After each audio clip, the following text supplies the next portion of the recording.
des bureaux pour avoir les premiers scores en attendant, bien évidemment, les chiffres qui seront annoncés après le recensement général officiel de ces votes et puis la proclamation officielle des résultats par le Conseil constitutionnel après, bien évidemment, le contentieux post-électoral.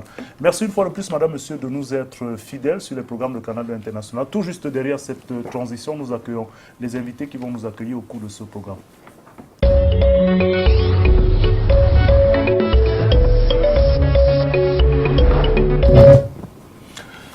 Nous avons sollicité 4 invités ce soir pour parcourir avec nous les éléments que nous allons vous proposer pour avoir un regard global sur la tenue de ce scrutin ce jour. Le premier d'entre eux est à la tête d'une ONG qui s'occupe justement des questions démocratiques et électorales, Un monde à venir. Philippe Nanga a répondu à notre sollicitation. Nous lui disons bonsoir et bienvenue dans ce studio. Salut et bonsoir à toutes les téléspectatrices et téléspectateurs qui nous regardent en ce moment. Je dois dire que je suis parti précipitamment de notre petit centrale de collecte d'informations pour venir ici, parce qu'on n'a pas fini. On est en communication avec nos observateurs qui étaient sur le terrain. Vos observateurs, vos collectes et votre expérience en la matière nous seront d'une grande utilité, nous l'espérons, pour analyser les différents contours que nous allons pouvoir exploiter ce soir. Deuxième invité que nous avons le plaisir de recevoir, lui, il a rempli son devoir en tant que conseiller municipal. Il est aussi très critique sur les stratégies mises en place par l'opposition quant à sa capacité à renverser la donne du parti au pouvoir majoritaire dans bien d'institutions et de localités de notre pays. Abel Elimbi Robert, bonsoir et bienvenue dans ce studio. Bonsoir, bonsoir Christian, bonsoir à vos téléspectateurs. Je dois dire que un peu une forme d'excuse que je demande, pardon, parce que j'étais attendu sur plusieurs plateaux pour justement réagir, mais comme je suis un peu fatigué par tous ces travaux, etc., le suivi, l'examen et tout, j'ai dû vous donner le privilège, un peu en quelque sorte, d'être là ici ce soir, alors que j'ai été absent sur tous les autres plateaux. C'est pour noter un peu la préférence que je vous ai accordée. Merci. Cette préférence-là, nous espérons qu'elle sera à la hauteur des attentes de nos téléspectateurs ce soir. Un de vos anciens camarades que nous avons aussi sollicité est avec nous sur ce plateau. Il est d'ailleurs le ministre de la Communication dans le shadow cabinet du SDF. Lui aussi a rempli son devoir en tant que grand électeur au cours de ce scrutin. Il va beaucoup plus nous donner certainement la vision du SDF au soir de ce scrutin, de ces élections sénatoriales, deuxième de l'histoire de notre pays. Jean-Robert Raffo, bonsoir et merci d'avoir accepté notre invitation. Bonsoir M. Christian Dobo, bonsoir à tous les téléspectateurs de Canal 2. Très bien. Et le quatrième que nous avons dans ce studio, il est le coordonnateur dans la région du littoral du Front pour le salut national du Cameroun, qui n'était pas en course dans la région du littoral, mais dans son fief, notamment le Nord et peut-être ailleurs. Didier Imkoa, déjà, merci d'avoir répondu à notre sollicitation et bienvenue. Bonsoir M. Christian Dobo, bonsoir à tous les téléspectateurs de Canal 2. Merci de m'avoir invité à ce décryptage à chaud des sénatoriales. Voilà, ces sénatoriales se sont donc déroulées sur l'ensemble du territoire national. Dans l'ensemble, les échos et les nouvelles qui nous parviennent font état de ce qu'il n'y aurait pas eu de grabuge, en tout cas pas de grands problèmes jusqu'ici portés à notre connaissance à travers les câbles de nos différents correspondants. Nous allons prendre justement le pouls de quelques déroulements sur l'ensemble du territoire national. D'abord, Rodrigue Tongué qui nous présente un peu ce qui s'est passé dans la région du Centre et notamment le département du Fondi. Et ensuite, Alex Lembe qui nous fait une espèce de round-up du déroulement de ces sénatoriales ce matin.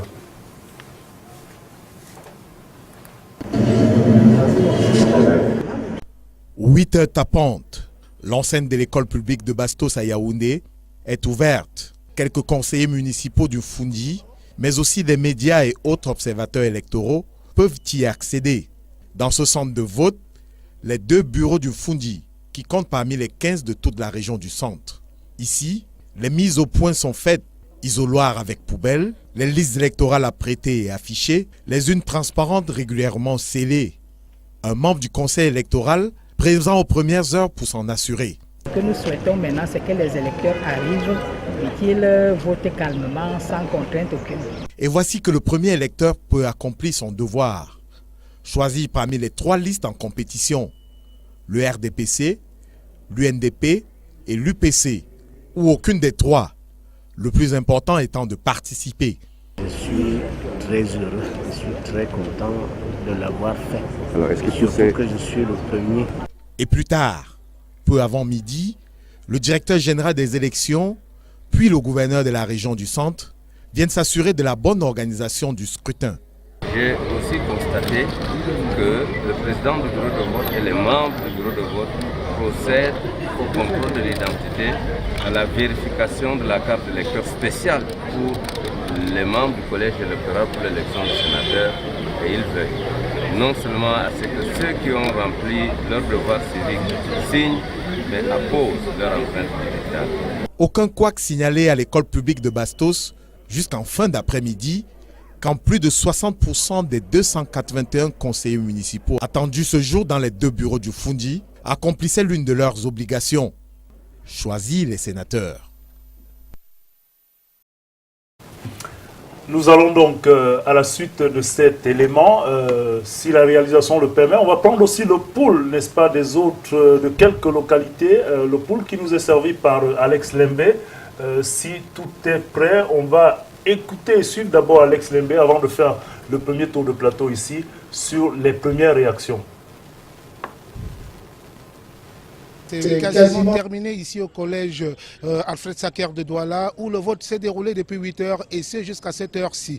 Il faut simplement dire qu'on note encore la forte présence de la police et d'autres éléments de maintien de force de l'ordre. Question de s'assurer que tout ira pour le mieux et tout va se terminer dans les très bonnes conditions. Il faut également rappeler à toutes fins utiles que ces 2 bureaux de vote qu'il y avait ici dans l'enceinte du collège Alfred Saker de Douala, les 2 bureaux de vote qui contenaient 216 électeurs dans le bureau A et 214 dans le bureau B. On va simplement dire, pour éviter, n'est-ce pas, de prendre la place de ceux-là même qui devraient donner les résultats, que tout s'est passé pour le mieux. On ne va pas s'avancer dans les chiffres, on ne va pas s'avancer dans l'inconnu, on va simplement dire que tout s'est déroulé dans les conditions les meilleures ici au collège Alfred Saker de Douala. Depuis justement le collège Alfred Saker de Douala, c'est sous forte présence sécuritaire que se sont déroulées les élections sénatoriales à Bamenda dans le nord-ouest.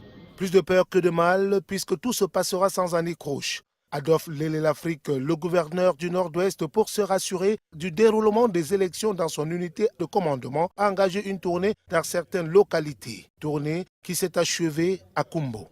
À Garoua, dans le Nord, la surprise aura été plutôt très positive. Malgré les différences idéologiques, c'est tous à l'unisson que les élections vont se dérouler sous le contrôle très avisé du délégué régional d'Élections Cameroun. Par rapport à l'année dernière, il y a moins d'électeurs. Ça, il faut le constater. Nous avons l'année dernière 698 électeurs.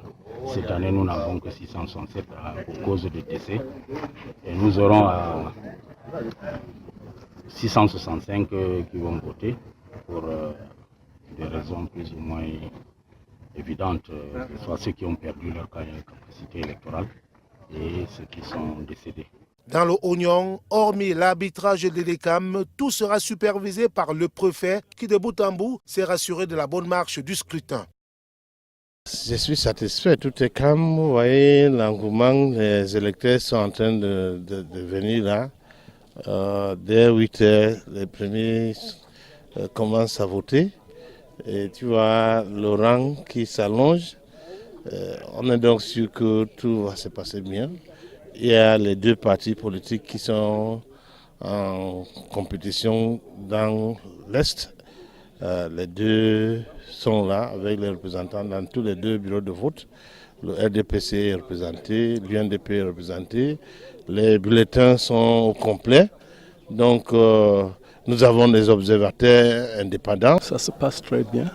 Au niveau du Oignon, il n'y a pas de bousculade, les gens sont tranquilles et tout le monde vote tranquillement. C'est un devoir citoyen, mais surtout c'est un devoir obligatoire pour un conseil municipal sous peine de déchéance. Quiconque conseiller municipal ne votera aujourd'hui sera certain d'être déchu de sa compétence de conseiller municipal. Plus proche de nous, et notamment en Konsamba dans le Mongo, malgré l'invitation inopinée de Dame Pluie, rien ne s'arrêtera puisque tout va se dérouler sans ambiguïté aucune. Tout le monde passera tour à tour aux urnes puisque au bureau B, on n'aura enregistré aucun bulletin nul. Merci donc à Alex Lembe et Rodrigue Tongue pour ce premier point qui nous permet d'avoir déjà un regard sur le déroulement de ces élections sur l'ensemble du territoire national à travers quelques localités bien évidemment que nous avons parcourues. Philippe Nanga, votre ONG est bien impliquée dans le suivi du processus et vous l'avez d'ailleurs dit lorsque vous étiez introduit ici, vous avez laissé votre QG de collecte et de décompte pour venir participer à cette émission et nous donner justement votre regard par rapport au déroulement jusqu'ici de ce processus et de cette journée électorale. Oui, effectivement, nous sommes en train de collecter les informations, voilà, et puis que nous allons évidemment, on a un processus qui consiste à collecter les informations, à procéder à la vérification, et puis finaliser donc notre rapport sur le sujet.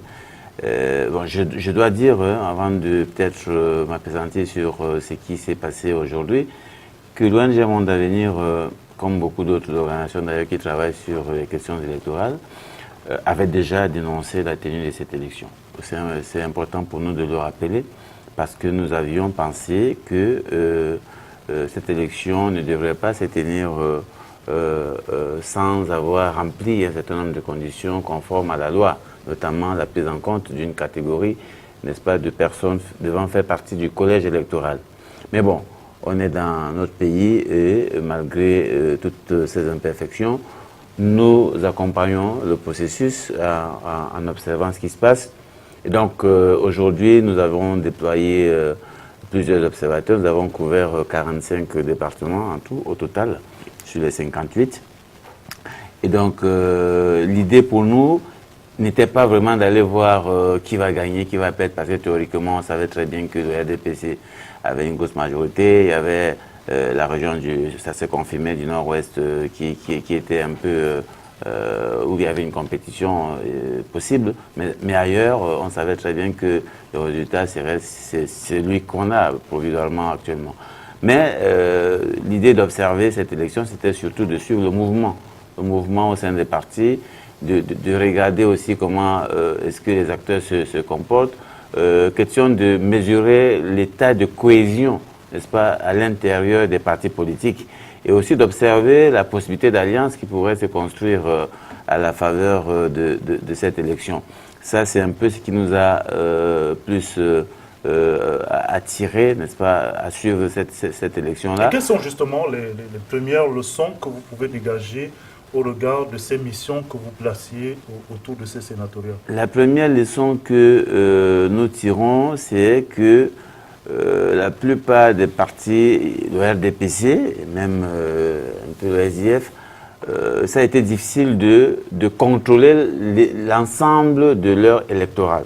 Que ce soit le SDF ou le RDPC, on a essayé de faire, comment je vais dire, de mesurer un peu les écarts entre leur potentiel et ceux qui ont effectivement répondu à l'appel de cette élection. On a vu qu'il y avait des légères différences voilà, qui sont apparues. Donc ça c'est quelque chose qui nous renseigne quand même sur l'état de cohésion à l'intérieur des partis politiques.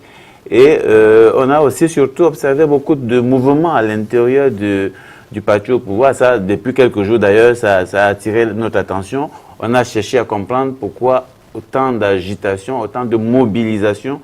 Pourtant, théoriquement, ils devraient y aller avec beaucoup de sérénité, vu qu'ils étaient gagnants sur le papier. Vous parlez du parti au pouvoir? Oui, du parti au pouvoir. Il y avait beaucoup de mobilisation. On l'a vu pratiquement dans tous les départements. On a vu une grosse mobilisation de l'administration, gouverneur, préfet, qui étaient là, et puis ministre, par ailleurs, qui étaient là pour accompagner les conseillers municipaux ça nous a quand même donné d'analyser la situation à l'interne, de se dire peut-être qu'il y a quelque chose qui ne va pas très fort pour que le parti au pouvoir, malgré n'est-ce pas, son avance sur les autres, puisse n'est-ce pas, se concentrer. On a vu des conseillers qui sont souvent venus, bon, c'est pas étranger ça, qui sont souvent venus par bus, qui ont été rassemblés avant, qui sont venus voter, qui sont répartis. Bon, un peu comme pour s'assurer du contrôle de tout le monde, de s'assurer qu'ils vont voter selon le mot d'ordre du parti. Ça, c'est un peu ce qu'on a observé. On a aussi observé quand même la militarisation partout.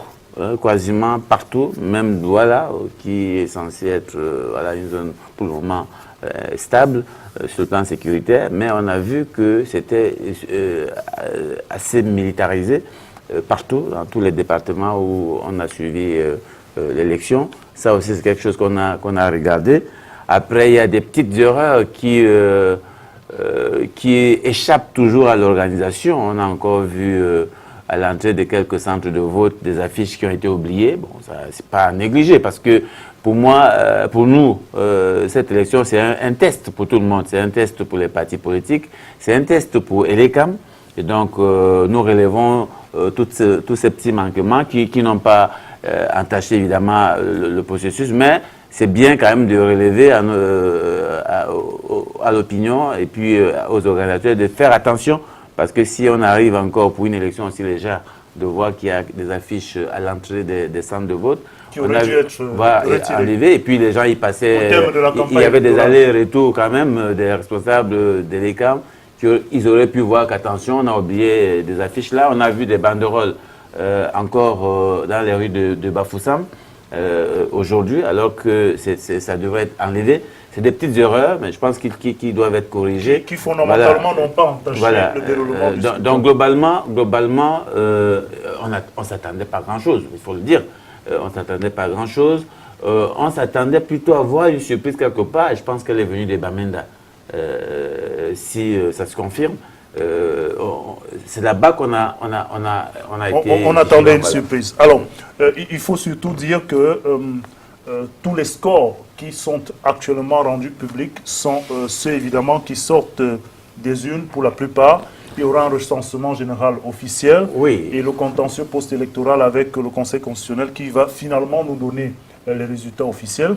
Alors, Abel Elimbi Lobert, vous avez rempli votre devoir ce matin en tant que conseiller municipal. On vous a beaucoup écouté pendant cette campagne. Vous avez pris le bâton de pèlerin pour justement décrier le fait que l'opposition n'avait pas suffisamment de stratégie, de votre point de vue, à même de terrasser cette domination à laquelle fait allusion Philippe Nanga. Vous n'êtes pas surpris? Qu'est-ce que vous avez observé aujourd'hui? Est-ce que vous êtes satisfait du combat que vous menez en vous disant que ce qui arrive là vous donne raison? Oui, ce qui arrive nous donne raison. Nous avons tout prévu à l'analyse et de toutes les façons, les faits font mentir tous ceux qui pensent qu'une élection est tout sauf des mathématiques, comme certains avaient la coutume de me faire entendre. Dire que l'élection, ce n'est pas les mathématiques, un peu comme pour dire que des choses illogiques pourraient se produire. Rien d'illogique ne s'est produit. Tout ce qui s'est produit est parfaitement logique, était parfaitement attendu, plausible. Je voudrais me réjouir. Je ne me suis pas comporté comme un observateur. Je suis allé voter au seul centre du département du Vouri et je suis resté un peu déconnecté parce que j'attends globalement que Elections Cameroun nous donne les éléments fiables de réflexion. Mais au centre du Vouri, où je suis allé voter, j'ai trouvé une organisation qui sécurisait assez bien le scrutin dans la mesure où on avait la poubelle en dehors de l'isoloir. La poubelle était à côté de l'isoloir et visible par tout le monde. Ce qui fait que quand vous êtes dans l'isoloir, tout le monde vous voit jeter quelque chose dans la poubelle. Et tout le monde voit que vous ne pouvez pas fouiller la poubelle. Parce que l'achat des consciences, en général, a toujours eu lieu par le fait que on peut fouiller les poubelles et récupérer, voter d'une manière, mais récupérer les bulletins jetés par d'autres pour aller prendre 1000 francs ou 2000 dehors. Donc ce n'était pas possible et ça c'est une amélioration. Je pense qu'il faudra consolider cela à l'occasion de grandes élections. Parce qu'il faut quand même reconnaître que c'est une élection dont l'organisation est relativement légère. Et les satisfactions que nous pouvons tirer ici ne préjugent pas forcément des satisfactions que nous attendons à l'occasion des élections législatives, municipales, présidentielles à venir. Néanmoins, nous pensons que toute expérience réussie est quelque chose qui permet d'avancer. Donc je pense que Elekam, en réussissant ce que j'ai vu dans le littoral, enfin, j'ai vu dans le Vouri, me laisse penser que Elekam s'est montré soucieux de faire bien les choses et cela permet d'envisager que on peut avoir des élections assez bien organisées à l'avenir. Seulement, dans la couverture médiatique, je note sur l'ensemble du territoire une forte prééminence des interventions des préfets et des gouverneurs. Je dois rappeler que les préfets et les gouverneurs, etc., n'ont plus rien à voir dans le processus électoral. Ce n'est même pas utile que les reportages des radios et des télévisions aillent leur tendre des micros. Ils ne sont acteurs de rien. Ils n'ont pas un rôle, à part peut-être le rôle sécuritaire. C'est un rôle tout de même. Oui, mais je suis un peu désabusé quand je vois que, parce que le rôle sécuritaire reste un rôle discret. C'est la police, c'est la gendarmerie qui peut être préoccupé par ça. Je ne vois pas tellement pourquoi les préfets viennent nous dire que c'est bien organisé. J'aurais compris que ce soit les responsables d'Elections Cameroun, parce que c'est eux qui organisent les élections. Donc, de mon point de vue, je dis aux préfets, aux sous-préfets, aux gouverneurs, qu'aux prochaines élections, qu'ils prennent des dispositions pour qu'on ne les voit pas. Ils ne sont pas acteurs. On ne s'inscrit pas chez eux. Ils ne vérifient pas les listes électorales. L'idée de venir être les premiers à dire que ça s'est bien déroulé, je ne vois pas l'importance de cela. Ceux qui doivent nous dire ou donner leur avis que ça s'est bien déroulé, c'est les membres de l'Elections Cameroun et les responsables des différents partis politiques, voire les représentants des candidats. Il faut que dorénavant, parce que notre lutte de 26 ans durant, ça a été de dessaisir la préfectorale de l'organisation des élections. Il faut que les préfets, les sous-préfets, les gouverneurs comprennent que nos attentes sont que, à l'avenir, on ne les voit plus. Très bien, c'est compris, Abel Elimbi Lobem. Didier Imkwa, vous êtes coordonnateur du FSNC dans la région du littoral.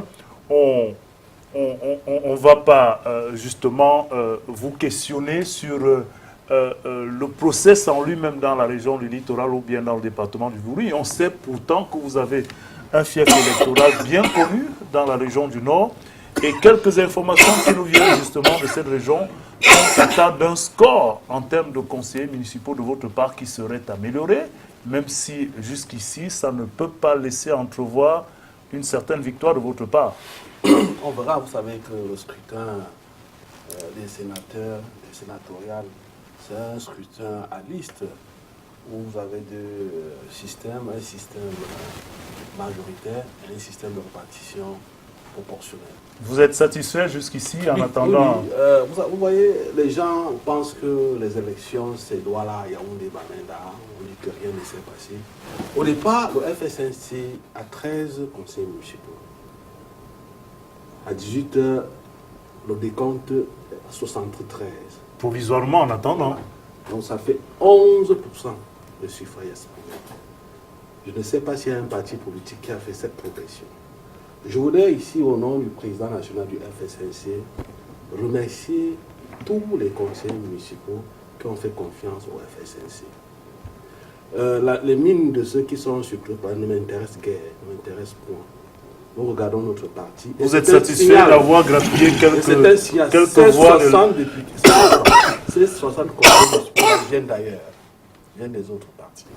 Je ne sais pas s'il y a un parti politique autour de cette table qui a fait ce genre de score.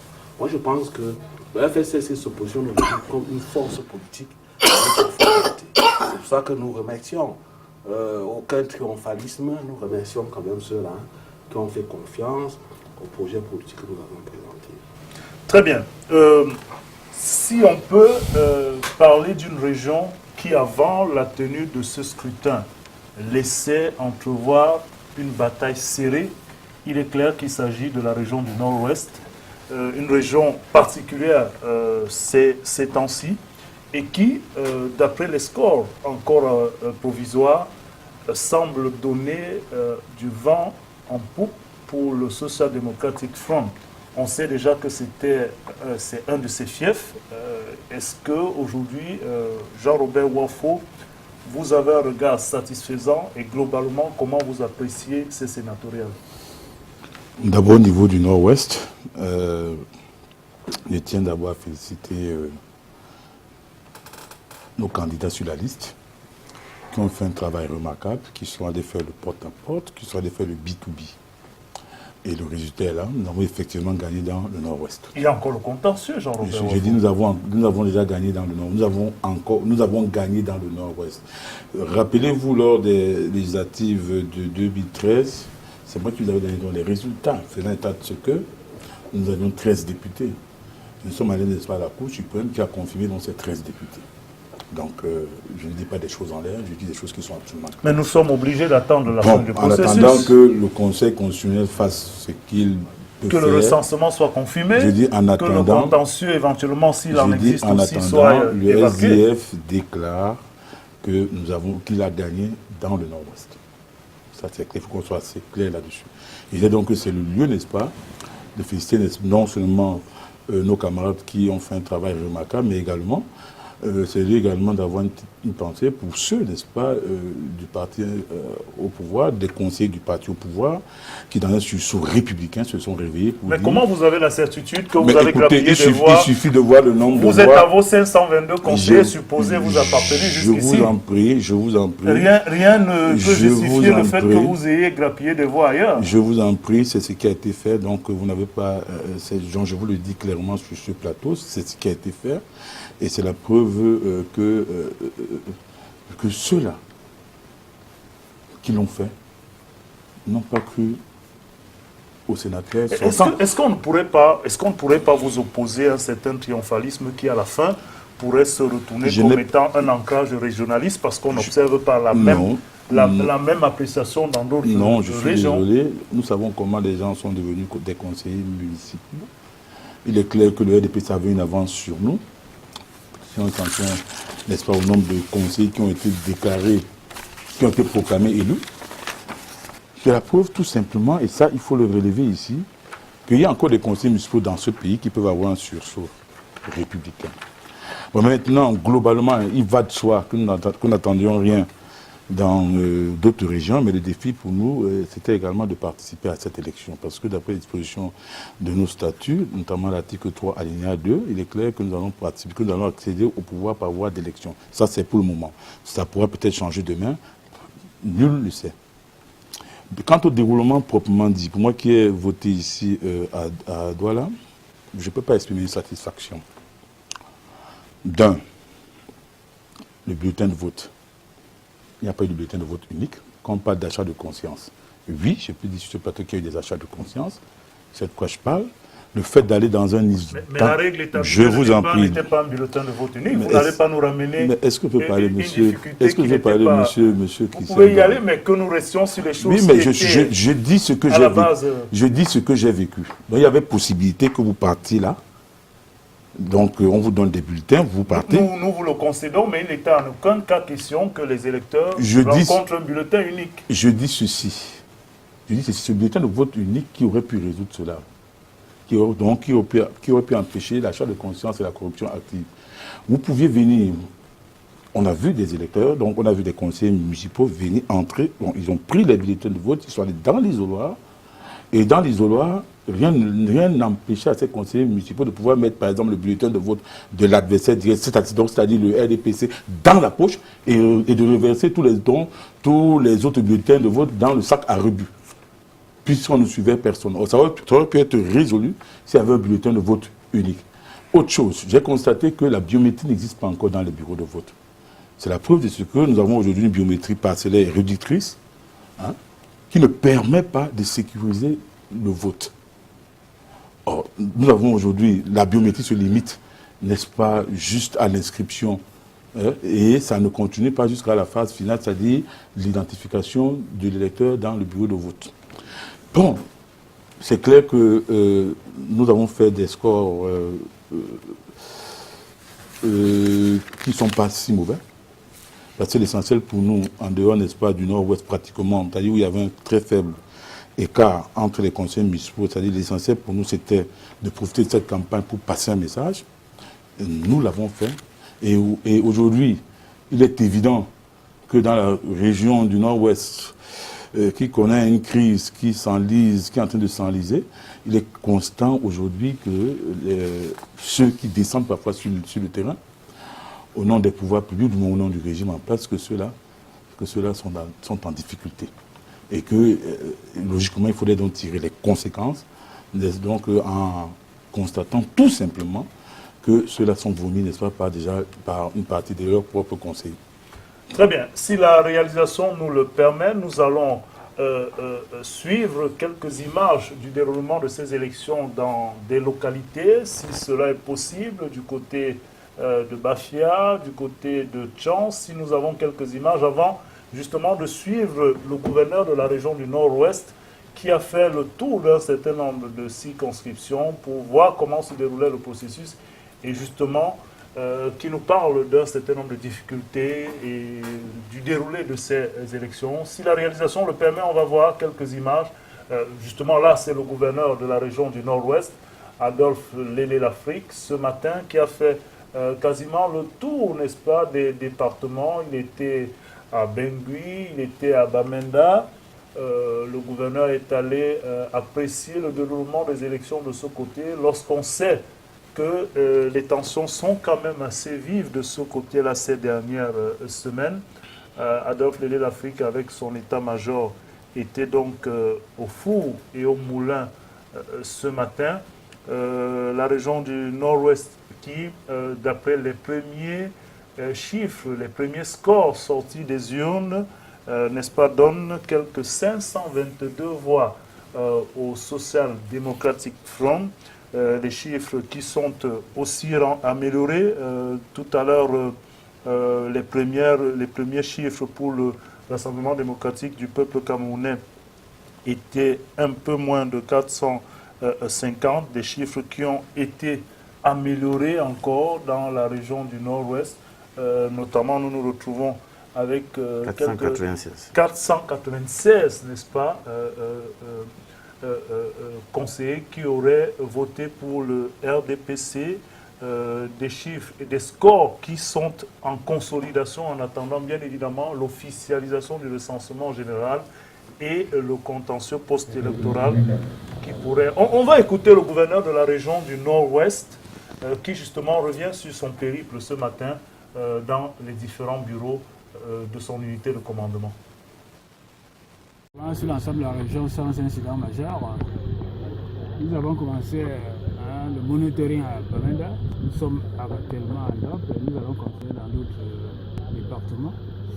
Nous avons cependant constaté un incident ici à Bengui où on a découvert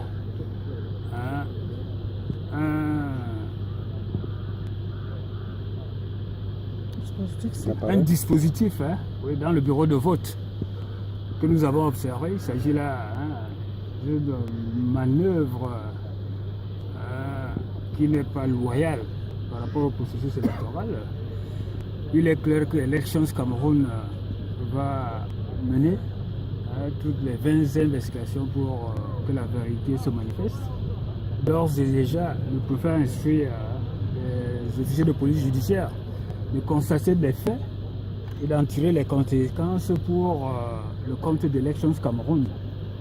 Le Conseil constitutionnel devant certainement donner le dernier mot par rapport à cet incident qui a été observé ici à Bangui.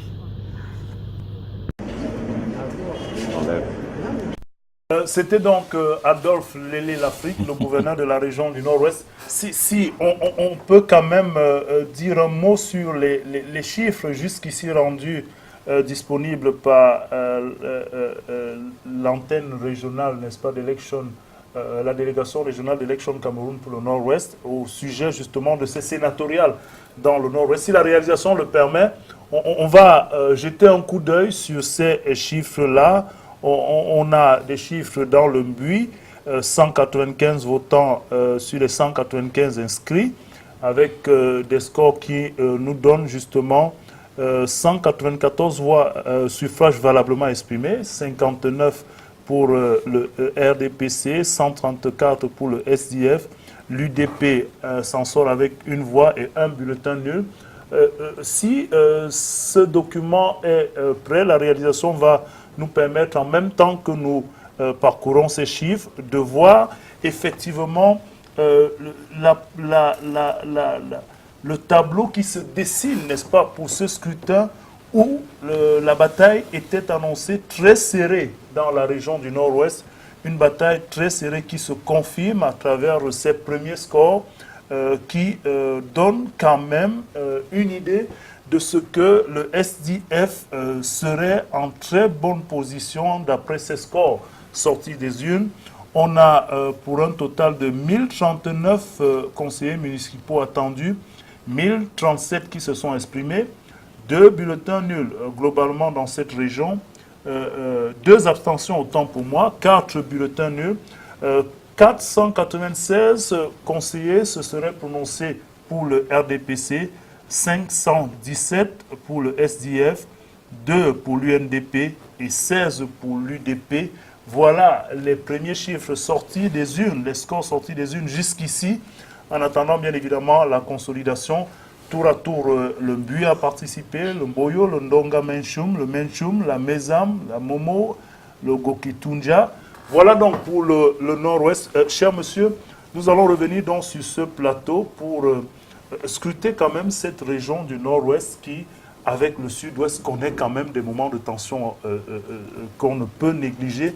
Ce scrutin était particulièrement attendu de ce côté-là. Abel Elie Mbilobert, le moins ce que l'on peut dire, c'est que malgré la tension, vos anciens camarades bravent quand même l'épreuve de cette sénatoriale d'après ces chiffres. Tout le monde, tous ceux qui sont allés voter ont bien fait. Ils ont démontré qu'ils ne succombent pas au terrorisme et que cela ne les empêche pas de vivre. C'est donc une bonne posture. Évidemment, nous attendions de voir si le gouvernement, Elections Cameroun aussi, pourrait créer les conditions optimales pour que les élections se déroulent dans ces régions. Elles se sont déroulées. C'est un défi gagné. Gagné par l'État, l'État de droit. Les gens qui ont cru que, parce qu'ils expriment leur position politique par la violence, et tous ceux qui, par des discours ambigus, leur apportent des soutiens à peine voilés, tout cela ont mordu la poussière. L'État est resté debout, les élections ont été organisées. C'est une bonne chose. Nous espérons que les mêmes conditions vont être prises pour que les autres scrutins aussi aient lieu. Ça rentre dans ce que j'ai souvent dit. Nous avons connu d'autres exemples à travers le monde où des troubles sociaux de toutes sortes, et politiques en particulier, ont souvent été soulevés par des camps marginaux qui croient qu'en période électorale, cela permet d'exprimer davantage les positions qu'on prend. Mais partout dans le monde, chaque fois quand il y a élection, même dans les régions en trouble, l'État crée les conditions pour que les élections aient lieu. C'est donc un message pour tous ceux qui ont choisi la forme d'expression que nous connaissons au nord-ouest et au sud-ouest. Ils ne triompheront pas de la volonté populaire. Toutefois, ce que je peux dire, c'est que, une fois de plus, les élections... Vous êtes en mal quand vous avez vu le gouverneur. Voilà, je suis embêté. Je ne comprends pas très bien qu'est-ce qu'il est venu faire. C'est le gouvernement. Pardon, c'est moi qui parle. Vous parlez du gouvernement. Je dis que le gouvernement et Elections Cameroun ont organisé des élections, c'est très bien. C'est une autre que le gouverneur soit celui qui vient nous dire qu'on a vu des incidents dans un bureau de vote. C'est moi qui parle.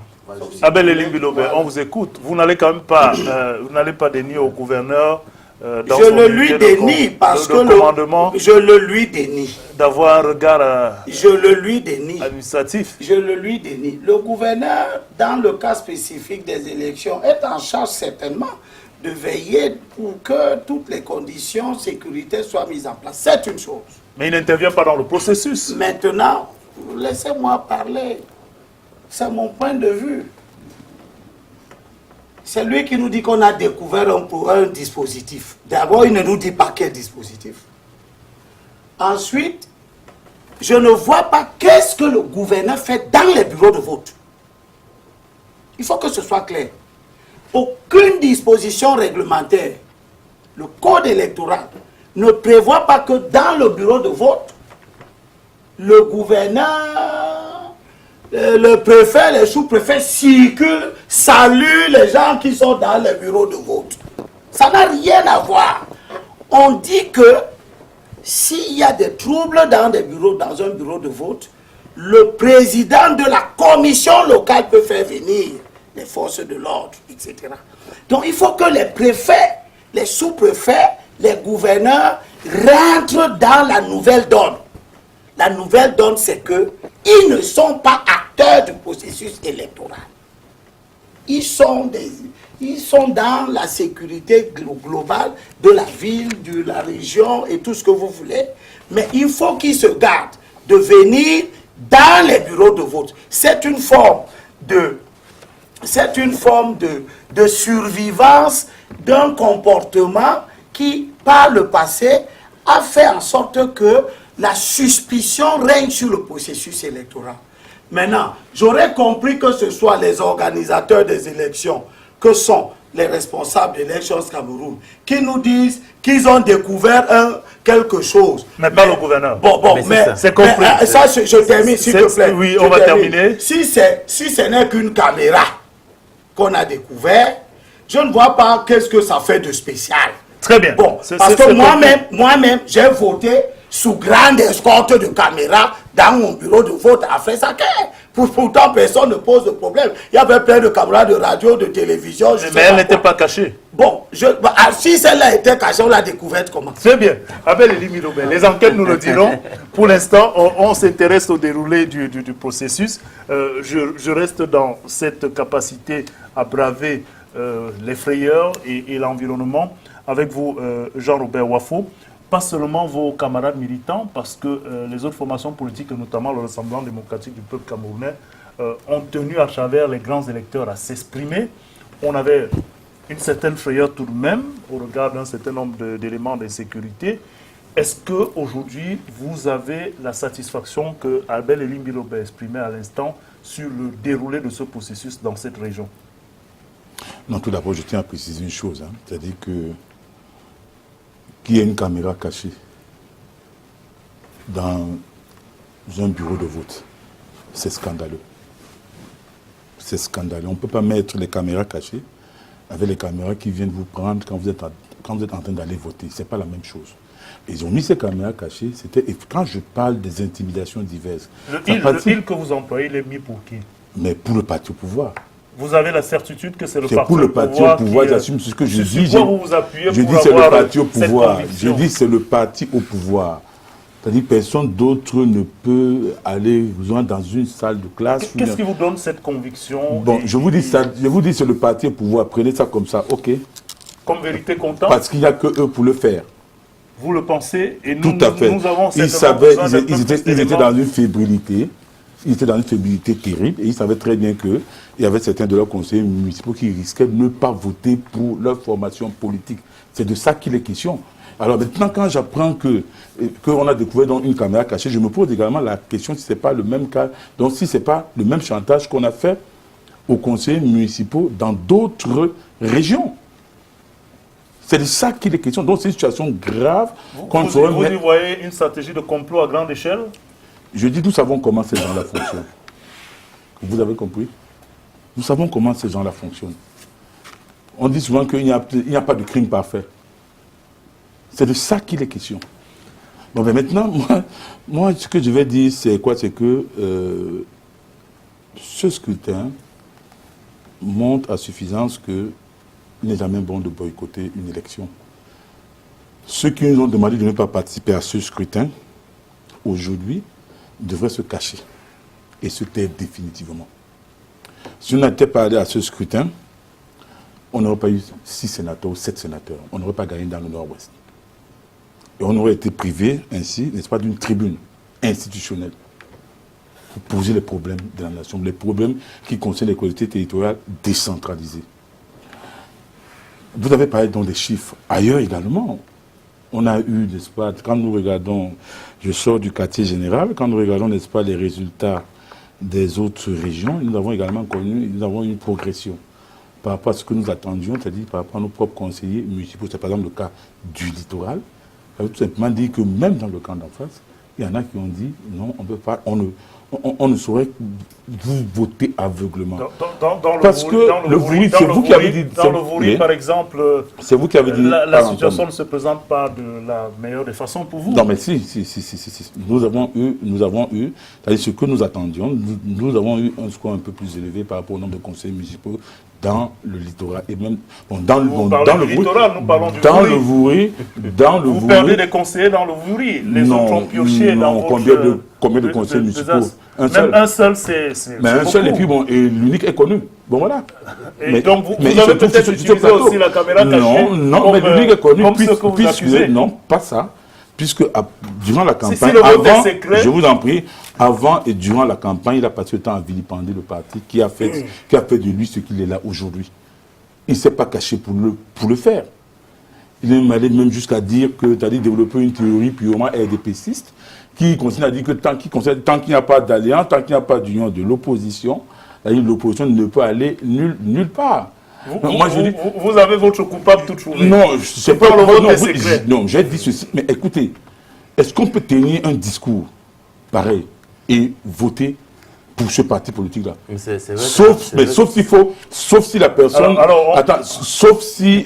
bon, peut-être que la personne mérite de faire un tour chez un psychiatre. On va revenir avec Philippe Nanga. Vous ne pouvez pas, je vous en prie, vous ne pouvez pas, M. Christian Dobo, vilipender un parti politique et prétendre que... Et vous croyez que cette personne-là va voter pour ce parti politique? Non. Donc, je dis ceci.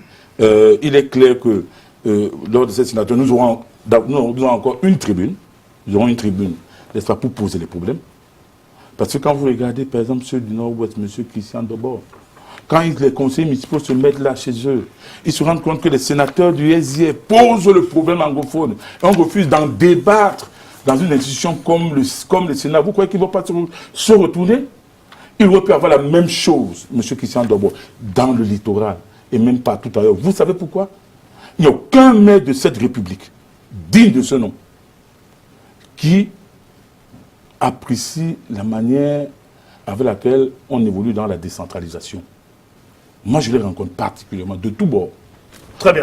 On va revenir sur les perspectives et les enjeux. Écoutez, je vais chuter par là. Je vous comprends. Je vais chuter par là. On reviendra sur les enjeux et les perspectives. Et je vais expliquer après, je vais donc chuter par là. Allez-y alors rapidement. Ce qui se passe dans le Nord-Ouest et le Sud-Ouest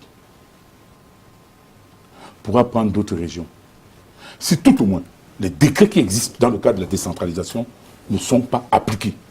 Il y a 2 décrets majeurs, et je sais de quoi je parle, et je m'adresse à ceux qui nous gouvernent. Je dis, quand ça va déclencher, vous allez voir ces élus-là se calmer. Je parle de 2 textes, M. Christian d'abord. Le premier texte, c'est le texte sur le décret de 2015, de septembre 2015, fixant les modalités de transfert de certaines compétences aux communes, notamment en matière de commerce. Article 13, alinéa 1. La commune gère les marchés installés sur son territoire. Jusqu'aujourd'hui, c'est les communautés urbaines. Et M. Elie Milobert a soutenu que ce sont les communautés urbaines qui doivent gérer les communes d'arrondissement. Jean-Robert Wafo, calmez-vous. Nous ne sommes pas là pour... Je dis c'est les centaines de milliards. Je vous en prie, Jean-Robert Wafo, il faut qu'on suive bien le contexte. Je vous en prie, vous n'avez pas le temps de dérouler tout votre programme en matière de décentralisation. C'est les chantiers qui attendent nos sénateurs. Vous aurez d'autres tribunes pour le faire. Laissez-nous le soin d'analyser, de discuter. Alors, vous vouliez intervenir sur le cas de Bouri? C'était juste pour dire à notre ami, mon ami le maire Wafo, que peut-être que... Non, et pas pour défendre non plus son ancien camarade. Non, je pense que le SDF, il faut bien analyser. Je pense que ça doit faire réfléchir un peu le SDF. Le SDF a perdu. Il faut chercher à comprendre un peu plus que ça. Ce n'est pas une seule voie. Théoriquement, le SDF devrait avoir à peu près 68, je pense, conseillers dans le potentiel, dans le Vouri. Il y en a qui sont décidés. Et finalement, oui, mais pas tout ce nombre-là, il y en a sur les 68, si vous en avez 56, ça fait quand même beaucoup qui sont partis, une douzaine. C'est plus que ça. Vous n'avez pas 12 conseillers qui sont quand même décédés. Je pense qu'il si vous avez un camarade que vous indexez et quelques-uns qui sont morts, vous avez... Je prends le cas de Douala 3e, nous avons même jusque-là, vous avez 12 conseillers qui manquent. Non, s'il vous plaît, vous aurez le temps de parole. Si vous avez 12 conseillers, on essaie de comprendre, on analyse. Autant on peut présenter les chiffres que le SIF a fait dans la région du Nord-Ouest, autant on peut essayer d'interroger les chiffres du SIF dans le Vouri. Voilà, il faut y réfléchir. Il faut y réfléchir parce que vous avez évoqué des attitudes de comportement qui frisent un peu la pression et la corruption. Ça, il faut prendre ça au sérieux. Il faut prendre ça au sérieux. Il ne faut pas négliger ça parce que si le SDF perd quelques voix de conseillers, alors que dans le littoral, nous avons gagné des conseillers. On ne peut pas dire que... Dans le littoral, nous parlions de la région du département. On ne peut pas comprendre que... Du littoral. Voilà, qu'alors qu'effectivement, tout le monde exprime un malaise concernant la décentralisation, que les SDF perdent, n'est-ce pas, de conseils. Je pense qu'il faut explorer qu'est-ce qui s'est passé à certains endroits pour comprendre et peut-être identifier des gens qui peut-être sont tombés la circonscription pour les sénateurs, c'est la région. Bon, et nous avons fait une avancée, nous avons eu plus de voix que le nombre de conseillers. Vous allez laisser Philippe Nanga terminer. Concernant, je veux revenir sur la posture de l'administration dans le processus électoral. C'est très embêtant.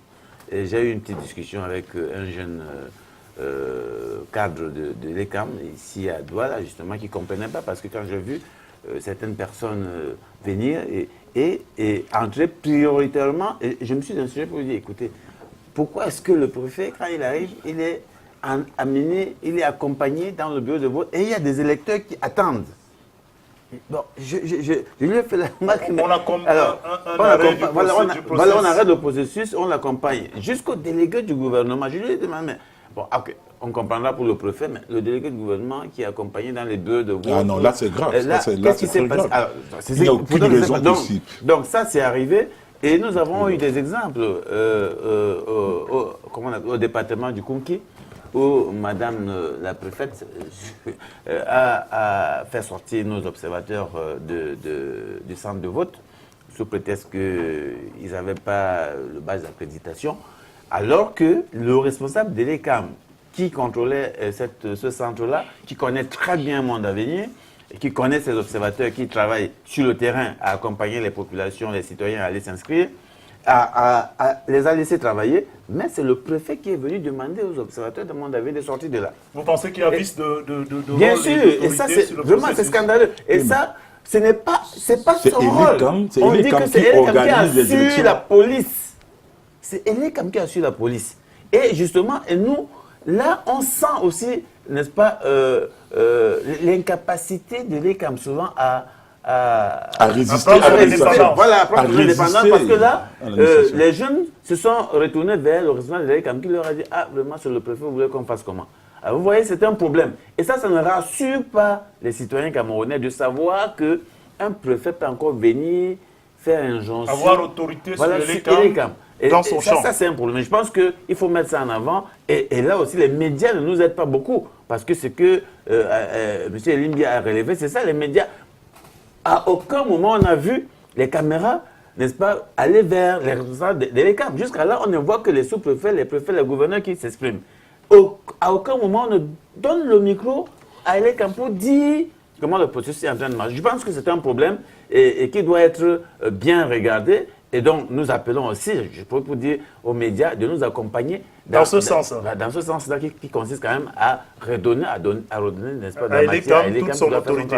Très bien. Alors, Didier Imkwa nous permettra juste de prendre un élément qui démontre la suffisance que nous avons quand même donné, et dans une large mesure, la parole à l'ELECAM. Le directeur général des élections s'est exprimé sur le déroulé globalement de ce processus, de ces sénatoriales aujourd'hui. Nous allons écouter un extrait de cette sortie du directeur général d'Election Cameroun avant de revenir à Didier Imkwa, si la réalisation le permet.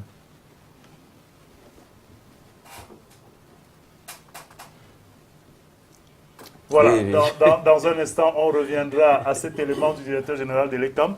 Le temps pour nous de nous retourner vers Didier Imkwa. On évoque donc là cette difficile indépendance de l'ELECAM, disent quelques-uns sur ce plateau. Est-ce que vous avez l'impression que la mainmise de l'administration empêche justement de donner à l'ELECAM toute sa hauteur et tout son crédit? Non, je pense qu'il ne faut pas justifier l'injustifiable. Parce que les FMO, comme on dit, les forces de maintien de l'ordre, sont une entité essentielle dans le processus, dans tout le processus électoral. Et il ne faut pas aussi ignorer le contexte. Nous sommes en guerre. Moi, j'ai vu par exemple le congrès du ADF. Nous y étions invités. C'est vrai que nous n'étions pas présents. Était très militarisé. On a vu les forces de l'ordre se mobiliser pour assurer la sécurité des délégués à Bamenda. Ce n'était pas une mauvaise chose. La preuve, c'est qu'après, le palais de Fundi a été incendié, une partie, si vous voulez. Moi, je pense que nous sommes venus ici décrypter les premières tendances. Donc, la participation des forces de l'ordre, on pourra en parler bien après. Oui, il s'agit pas. Moi, je voulais dire, monsieur Nanga, vous n'avez déjà trop parlé. Je ne sais pas si vous êtes conseiller municipal ou bien si vous êtes un parti politique. Mais on vous écoute. Je voulais dire que la percée fulgurante du FSNC nous renseigne sur un certain nombre de choses. D'abord, on peut gagner une élection si on a une offre alléchante. 2, les familles politiques ne sont plus des organisations dociles. Et je l'ai dit ici, lorsque j'étais invité à Canal Presse avec Carole Yemelon, que les partis politiques ont 3 entités essentielles. Il y a la machine qui donne l'ordre, il y a ce qu'on appelle le parti police, c'est-à-dire les conseillers, les ministres qui consultent le parti politique, et puis il y a la base qui élit. Et généralement, ces 3 entités-là ne s'entendent pas souvent. Et je pense que c'est sur cette base-là que le FSNC aujourd'hui est en train de faire 11% de suffrages exprimés. Nous avons quand même plus de 60 conseillers municipaux dans les partis politiques qui ne sont pas du FSNC. Je crois que c'est quelque chose, c'est un résultat majeur, même si certains tentent de vouloir banaliser cela. Je pense que dès demain, il faudrait que les gens revoient leur tactique. On peut gagner une élection sans penser à un rassemblement, je ne sais pas quoi, et que tout doit se cheviller autour d'un programme politique assez pragmatique. Alors, on note dans votre regard cette satisfaction globalement. Abel Elimbi Lobé, vous avez évoqué la question de la mainmise de l'administration. Mais est-ce qu'il est possible, en tenant compte de ce que les forces de maintien de l'ordre sont intrinsèquement liées au commandement de ces autorités administratives, de les dissocier totalement de ce processus? Je crois que vous êtes une émission c'est une question, où vous autorisez que des gens parlent des choses qui ne sont pas à l'ordre du jour. et c'est regrettable. Personne n'a dit que les forces de l'ordre ne doivent pas être là. Mais vous avez vu un reportage où les forces de l'ordre sont dans des bureaux de vote? On parle de l'autorité administrative. Hein. Donc, vous me parlez des choses différentes alors. Les forces de l'ordre ne sont pas des autorités administratives. Sous le commandement. Mais je ne parle pas du commandement. Je parle des gouverneurs, des sous-préfets, des préfets que vous-même vous nous avez montré. Et vous ne nous avez montré aucun chef de police qui est dans un bureau de vote en train de saluer les gens. C'est de ça que je parle. La loi prévoit la présence des forces de l'ordre parce qu'elles peuvent être requises à tout moment par le président de la commission locale de vote. La loi ne prévoit pas que le président de la commission locale de vote requiert un sous-préfet. Laissons les choses telles qu'elles sont. C'est tout ce que j'ai dit. Ensuite, j'ajoute maintenant Il faut dire comment ça se passe. Vous ne pouvez pas faire appel au fort de l'ordre sans passer par le chef de terre. Non. C'est la pratique. Moi, ce n'est pas le débat. Non, c'est la pratique. C'est pas le débat. La loi prévoit que... Vous ne pouvez pas. La loi prévoit que... S'il vous plaît. C'est le sous-préfet ou le préfet qui est moi qui avais la parole. On va écouter Abel Elimi Lobel. On va l'écouter jusqu'à son terme. Vous avez exprimé vos satisfactions que vous êtes venu rechercher, sauf gagner. Je n'ai rien dit. Non, vous avez voté le RDPC. Alors que vous êtes du NGF. Didier Imkoa, on va écouter.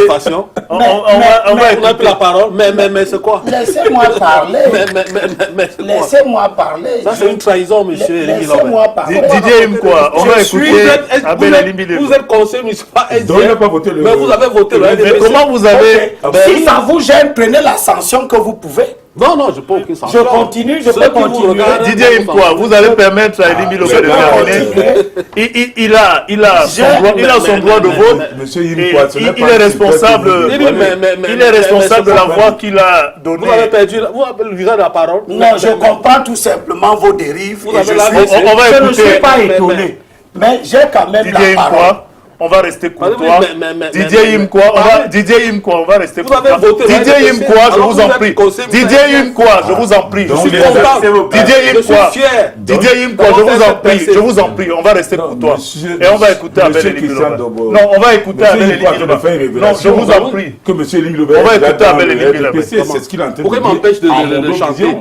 On va rester courtois, on écoute Abel Elimi Lobel. Merci. Donc, ce que j'étais en train de dire par rapport à l'essentiel de votre problème, c'est que moi, le problème des forces de l'ordre ne se pose pas. Personne n'a remis en cause la présence des forces de l'ordre.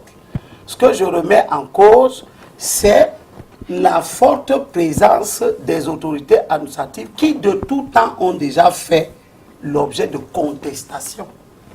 Et leur présence ne nous fait pas avancer, alors que réellement, nous sommes en train d'avancer. Ce que j'ajoute, c'est que je suis mal à l'aise par rapport à un débat où les gens vous disent que nous avons réalisé des percées, ils n'ont aucun chiffre. Les gens vous disent nous avons gagné dans le littoral, ils ne nous donnent aucun chiffre. Les élections et ce qu'on a réalisé, c'est les chiffres. Les gens ne les ont pas, ils n'ont pas les chiffres de départ, ils n'ont pas les chiffres d'arrivée, ils n'ont pas les chiffres actualisés. On se retrouve dans un moment. Mais vous êtes amnésique. Je suis désolé. Le présentateur de l'émission a lu les chiffres. Voilà M. Philippe Nanga qui a des observateurs sur le terrain partout. Mais comment, si vous n'avez pas de chiffres, alors que vous avez l'habitude de sortir des chiffres pour faire des comparaisons à une élection comme celle-ci, vous n'avez pas de chiffres. C'est la deuxième fois que vous... Mais je suis désolé, il y a des chiffres, monsieur. Et je suis, vous savez je connais très bien cet exercice. Il y a des chiffres. Donc si vous continuez à être désobligeant, je vous prouverai le contraire. Mais allez-y. Très bien. Alors, cher monsieur, permettez-moi de finir. On reviendra à vous. Comment vous dites qu'il n'a pas de chiffres? On reviendra à vous pour juste apaiser un peu les tensions. Si la réalisation nous le permet, on va prendre justement la sortie du ministre de l'administration territoriale ce soir, qui revenait sur le déroulé globalement concernant bien évidemment l'aspect sécuritaire de ce processus pour que Elimi Lobel ne s'énerve pas de voir une fois de plus une autorité gouvernementale ou administrative intervenir. Il faut quand même rappeler, lors du premier élément que nous avons mis à l'antenne, de Rodrigue Tongué, notamment, on a vu bien évidemment le directeur général d'Elections Cameroun, on a vu un membre du conseil électoral. Vous ne pourriez donc pas nous taxer de n'avoir pas donné la parole aux organisateurs. On va prendre cet élément qui nous relate la sortie du ministre de l'administration territoriale aujourd'hui. Bonsoir, voilà, bienvenue à Yaoundé où vient de s'achever cette conférence de presse au ministère de l'administration territoriale. Le ministre Paul Atangandji a bien voulu, à travers les médias, rassurer l'opinion nationale et internationale sur le fait que les élections sénatoriales se sont déroulées sans problème majeur au Cameroun et sur tous les étendue du territoire national. Les bureaux de vote se sont ouverts à 8h et se sont refermés à 18h. Aucun problème enregistré dans les 58 chefs-lieux des départements que compte le Cameroun. Alors, les élections apprend-on également mobilisées sur tout l'étendue du territoire national. Un peu plus de 4700 observateurs, parmi lesquels 400 internationaux. On attend le rapport, a dit le ministre Paul Atangandji. Pour les tendances, on ne peut pas se prononcer à l'heure actuelle, mais ce qu'on sait, c'est que les élections se sont bien déroulées. Les résultats seront communiqués au moment venu. Pour le moment, le ministre a voulu juste planter le décor d'une fin d'élection qui s'est passée de manière paisible, de manière sécurisée et de manière transparente. Arnaud Guefak, André Maringia, ministère de l'administration territoriale. Voilà, Abel Elimbi Lobé, on revient à vous. Sur ce plan-là, je pense qu'il n'y a pas d'argument à opposer au ministre de l'administration territoriale. C'était une communication qui se fait sous d'autres cieux concernant l'aspect sécuritaire. Je ne sais pas qu'est-ce que vous êtes en train de défendre. Le ministre de l'administration territoriale est dans son bureau. Il fait un commentaire sur le processus électoral. Ceci est une chose. Une autre est que des préfets et des sous-préfets entrent dans les bureaux de vote. Alors, vous terminez avec votre peuple maintenant que nous sommes un peu plus calmes tous les uns les autres. Ce que je dis, c'est que des gens sont sur un plateau de télévision et ils ne nous disent pas qu'est-ce que leur parti a eu comme suffrage. Et ils font de la spéculation. Ce n'est pas mon style d'exercice. Si vous avez gagné si vous avez des suffrages dans le littoral, dites-nous combien vous en avez. Je suis d'ailleurs surpris que les gens viennent commenter une soirée électorale et avoir des postures de gens qui se réjouissent et non pas les chiffres qui accréditent leur comportement et leurs propos. Le littoral, nous attendions, nous qui avons étudié le processus de la manière la plus froide et sans passion, nous attendions que l'élection sénatoriale soit un grand enjeu au nord-ouest. Parce que le SDF, avec ses 522 conseillers municipaux, à la sortie des élections de 2013, était à 20 voix de la majorité absolue. 20. Et le RDPC était à 23 voix au-dessus. Il est parfaitement possible qu'avec une telle situation, que beaucoup de choses, beaucoup de facteurs, des relations humaines entre autres, peuvent abaisser l'un des candidats et augmenter l'autre candidat, par exemple. Sans oublier que, au moment où on actualise des chiffres, on peut se retrouver dans des situations complètement inverses. Par exemple, le SDF peut n'avoir pas perdu de conseillers municipaux et le RDPC peut en avoir perdu, ce qui rend l'écart moins important et augmente donc la probabilité pour l'un des camps comme pour l'autre de gagner ou de perdre. Par contre, dans les autres régions, les écarts étaient tels que quand vous les voyez, vous comprenez d'avance que nous avons eu raison de dire que ces partis politiques qui ont pris part aux élections dans ces régions-là n'avaient pas de bonnes raisons d'y prendre part. Ah bon? Et les chiffres ne nous démentent pas. Ah bon? Si un parti politique est allé aux élections sénatoriales dans 5 régions et n'en gagne qu'une, il n'y a que des schizophrènes pour se réjouir de cette situation. Mais Abel Elimbi, pour rester avec vous, je vous en prie, pour rester avec vous, Abel Elimbi, vous faites dans la précision. au-delà du résultat et de la victoire, est-ce qu'il n'y a pas, au terme d'un processus électoral, en fonction d'un certain nombre de chiffres et de données, des analyses, des perspectives qui peuvent permettre de comprendre des mutations au-delà de la victoire directe? Écoutez, les analyses sont toujours possibles. Si vous voulez faire des analyses, personne ne va vous défendre. Ça participe aussi du jeu démocratique. Bien sûr que ça participe même de la réflexion, tout simplement. Ceci dit, il y a des conditions de départ. Et ce sont les analyses qui nous permettent de comprendre, au vu de ces conditions de départ, le bien fondé de certains actes. Lorsque vous avez une élection indirecte, l'élection sénatoriale en l'occurrence, elle ne se joue pas le jour de l'élection. Elle se joue dans la constitution du collège électoral, du corps électoral qui vous est favorable. Ces élections sénatoriales se sont jouées il y a 5 ans. C'est ceux qui ont gagné les conseillers municipaux qui vont la gagner. Et nous l'avons dit, et rien n'est en train de nous démentir. Au regard de quelques statistiques que vous évoquez qui ne sont que très parcellaires. Mais nous gardons aussi la possibilité de réfléchir et de façon critique sur des cas bien spécifiques. Quand un candidat a 0 conseiller municipal, comme c'était le cas de l'UNDP à l'Est, qu'est-ce que les chiffres nous montrent? Que l'UNDP a gagné, on va à l'élection sénatoriale pour améliorer son score ou pour la gagner. L'objectif d'un candidat, c'est de passer de 0 voix présumée à 10 ou 15 voix, ou c'est de gagner l'élection. Très bien. L'objectif d'un candidat, c'est de démontrer que quelques conseillers de l'autre candidat lui ont fait défection, ou c'est de gagner l'élection. Alors, Abel Elie Bilobé, on vous a compris. Je reviens, c'est pas un ping-pong entre Abel Elie Bilobé. Je reviens à Philippe Nanga, vous aurez un temps de parole tout à l'heure. Si vous voulez vous laisser le ping-pong. Il aura un temps de parole. Philippe Nanga, il y a que Abel Elie Bilobé évoque quand même la nécessité d'arriver au bout d'un processus électoral avec une victoire, et on constate quand même qu'il y a des voix, comme le disait le FSNC, des voix qui ont été grappillées en attendant que les résultats définitifs soient là. C'est le cas aussi dans la région de l'Est, où les résultats qui étaient quasiment acquis avant les élections au Rassemblement démocratique du peuple camerounais, d'après les premiers scores qui sont sortis des urnes, donnent quand même quelques conseillers à l'UNDP.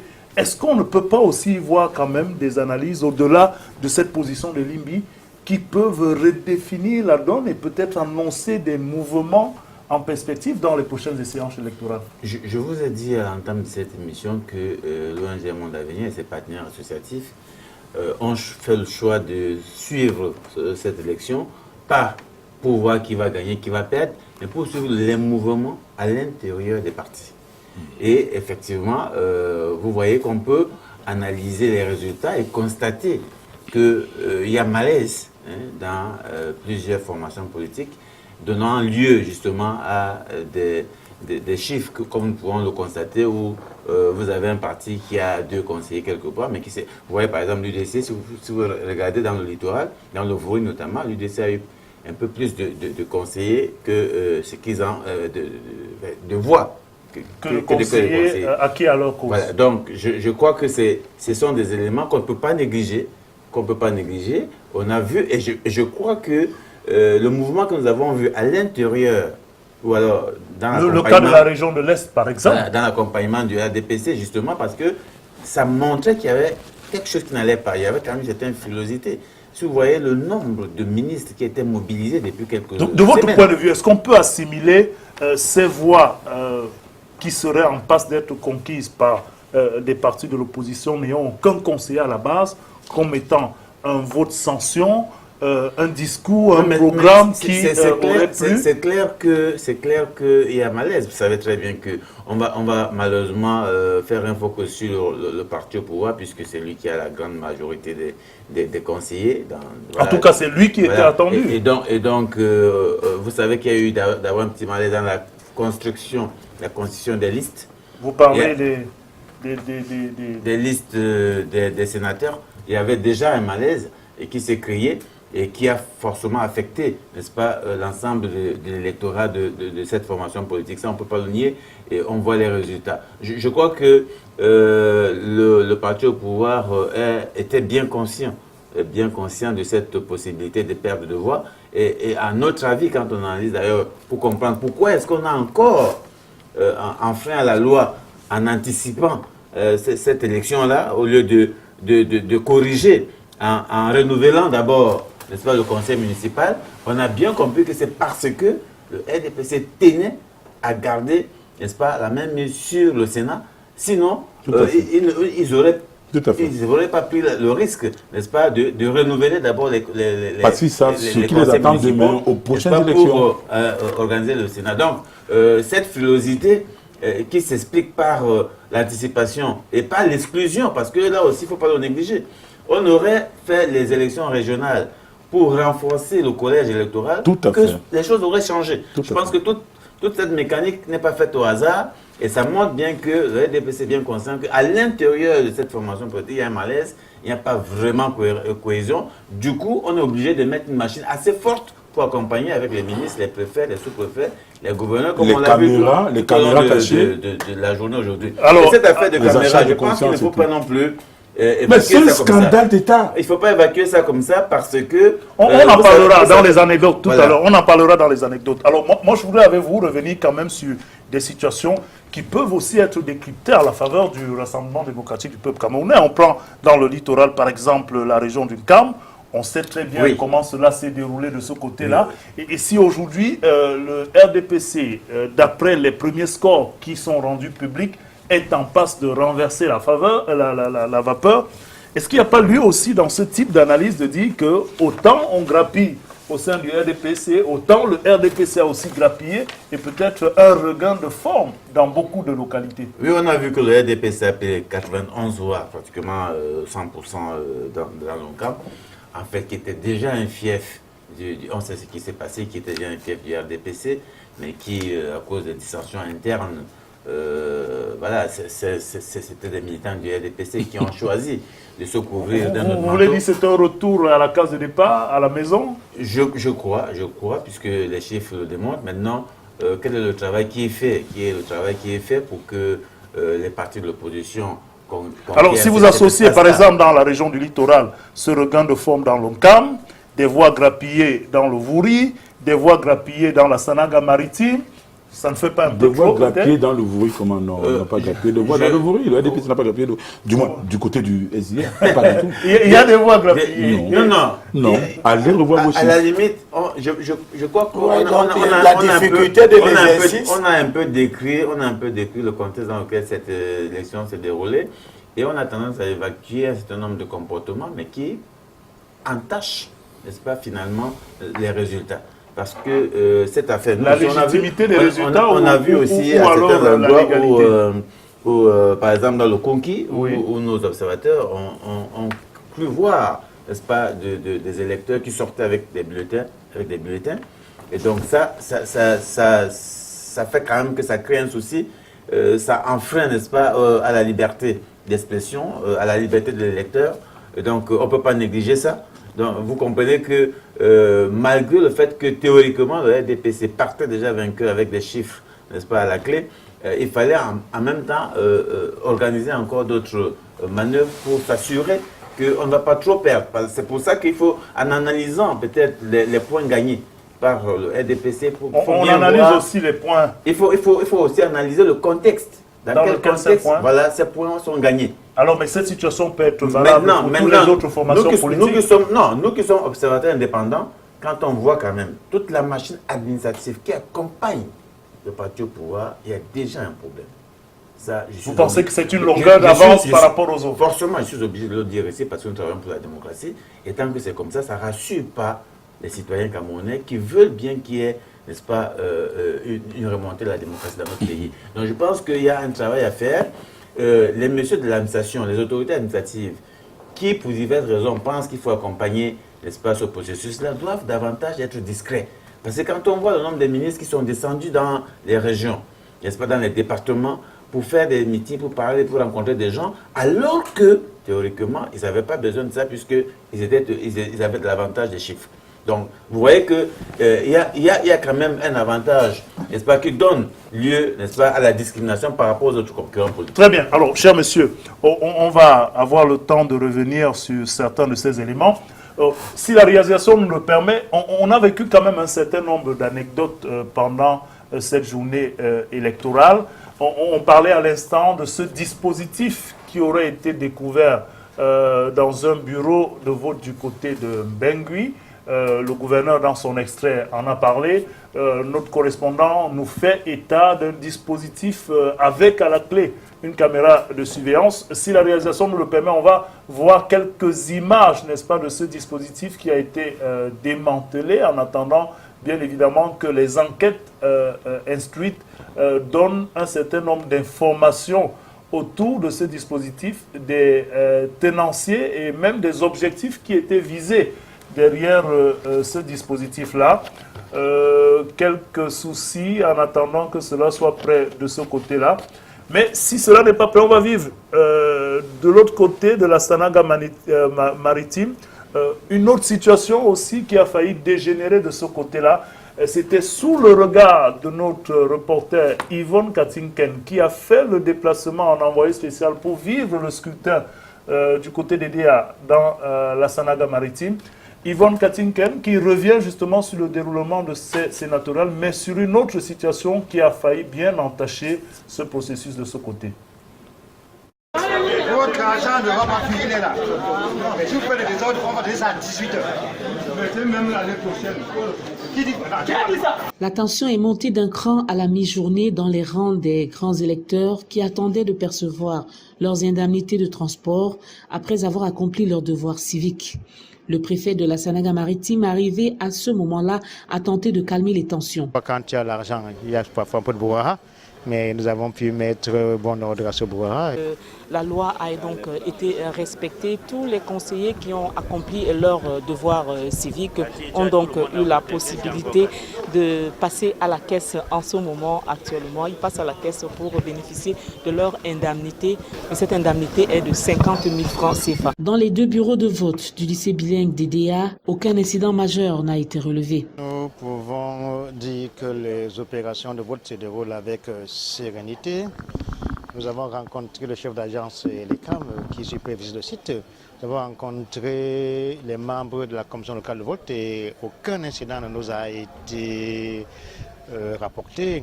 Au moment où nous sortions des bureaux de vote, nous avions déjà 230 personnes qui avaient voté sur 259 qui étaient attendues. Fritz Semedi-Kosso, accompagné du ministre des Transports, élite de la Sanaga maritime, ils ont fait le tour pour se rendre compte à 13h que 80% des grands électeurs avaient déjà accompli leur devoir civique. On a fait ce qu'on a pu faire.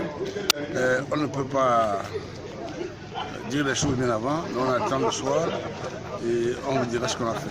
Nous sommes super optimistes par rapport au travail du terrain abattu.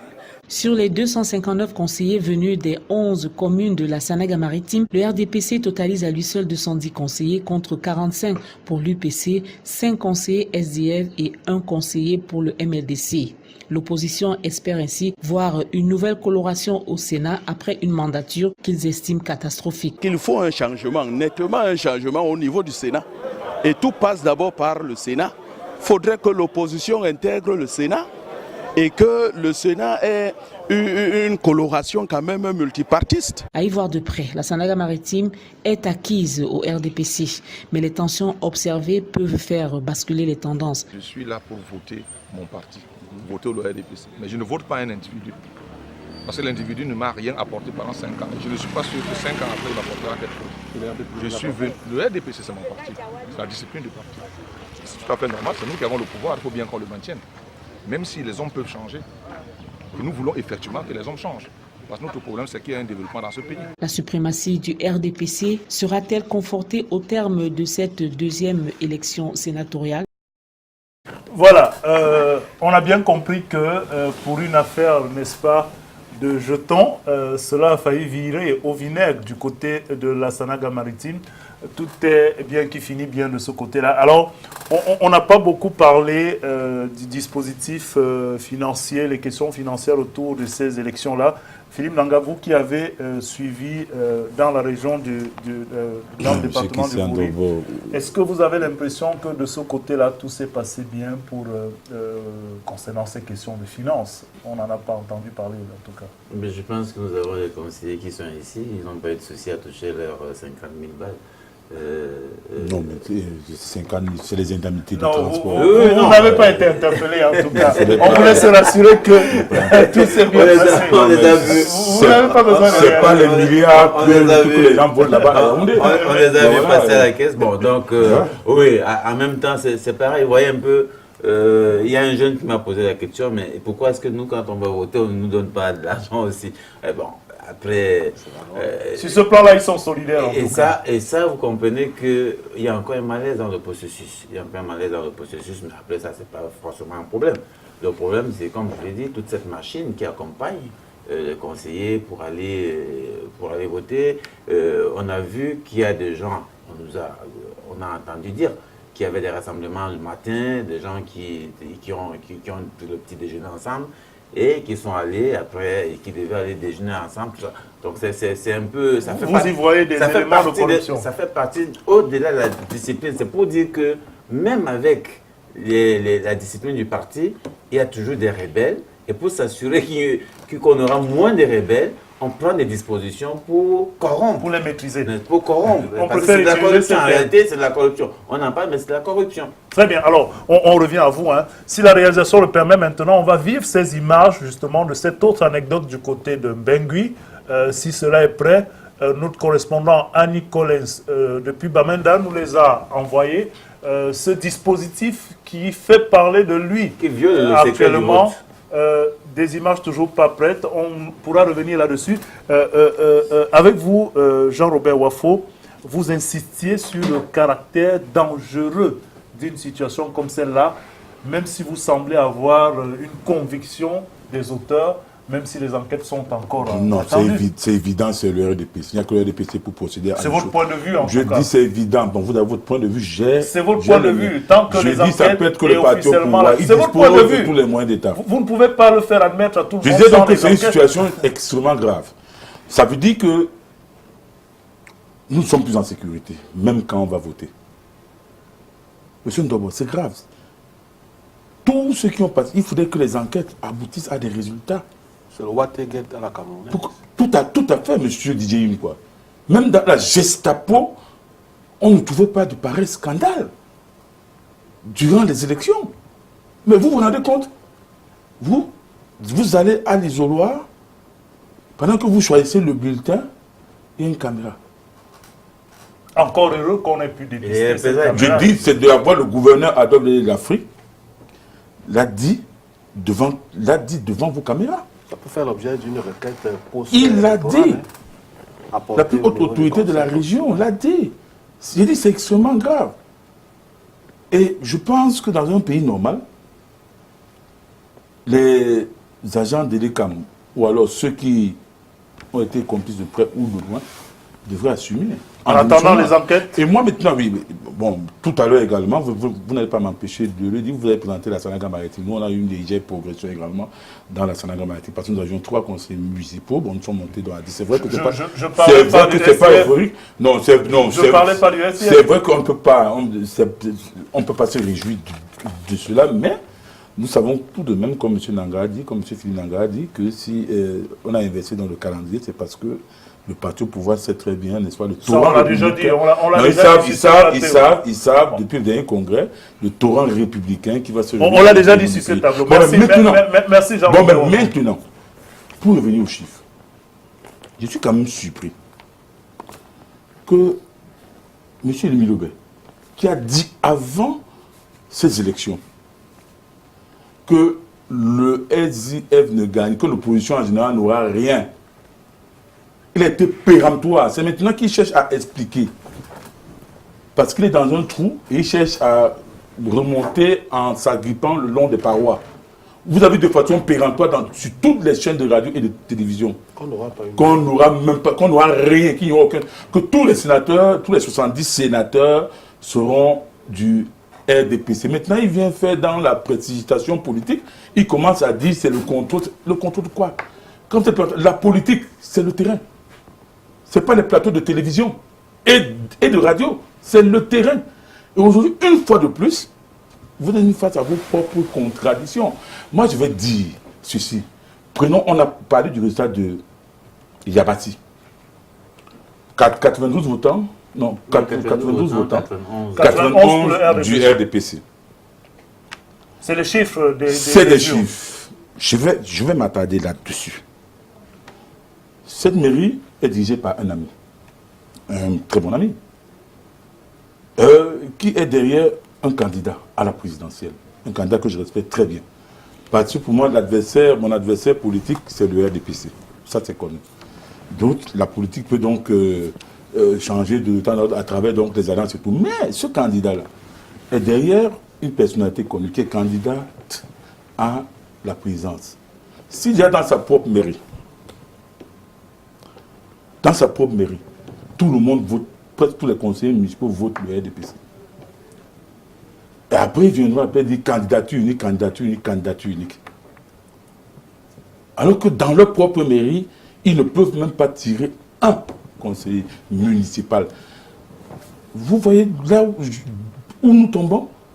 Des gens qui passent le temps à claironner, à tourner pourtant à un moment donné. Écoutez, moi je dis ceci. Si nous avons observé, là aussi c'est pareil. Il y a eu beaucoup de pression sur les conseillers, avec les ministres qui sont là-bas depuis un moment, avec voilà, donc il ne faut pas négliger. C'était pour également vous dire, valider également ma thèse comme quoi il y a des intimidations diverses. Oui, c'est ça. Mais et puis allons ailleurs. De part et d'autre. Tous ceux qui, je vais vous dire, il faut que les Camerounais nous regardent.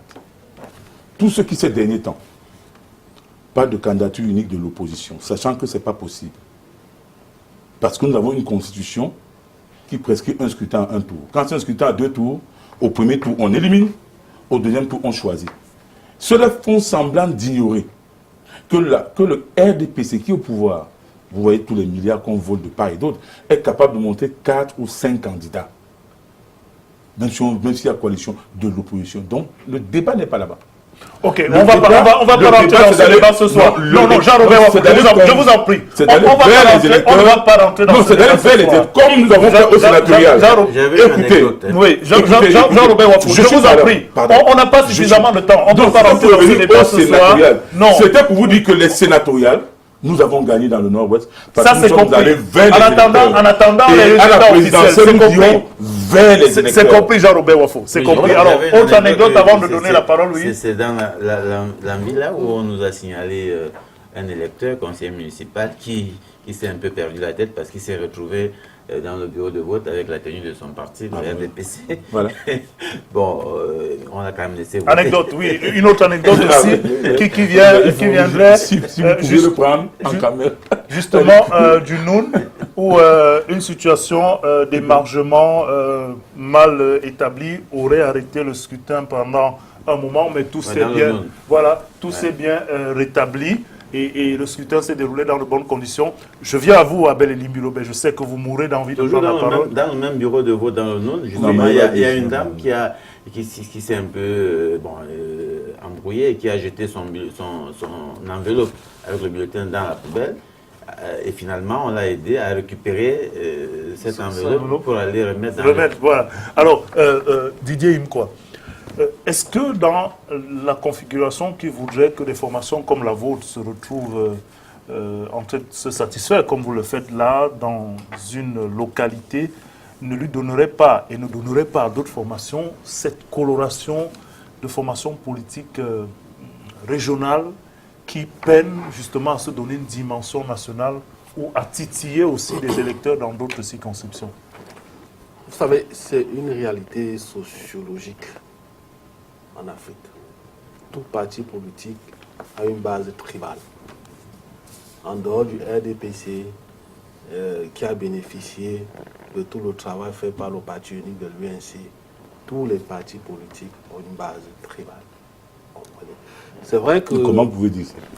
On va le laisser terminer. Le SDF va gagner dans le nord-ouest, qui est sa base, qui est la base du patron, du chairman. Avant, nous avions gagné où? Voilà. Dorénavant, oui, je ne voudrais pas revenir sur ce qui s'est passé en 2013. Bon, quelqu'un a parlé des chiffres ici. Oui. En 2013, nous avions eu 14 conseillers municipaux. Cette année, nous avons eu un conseiller municipal qui est décédé, nous avons un qui est parti. Donc, nous sommes allés à ces élections avec 12 conseillers municipaux.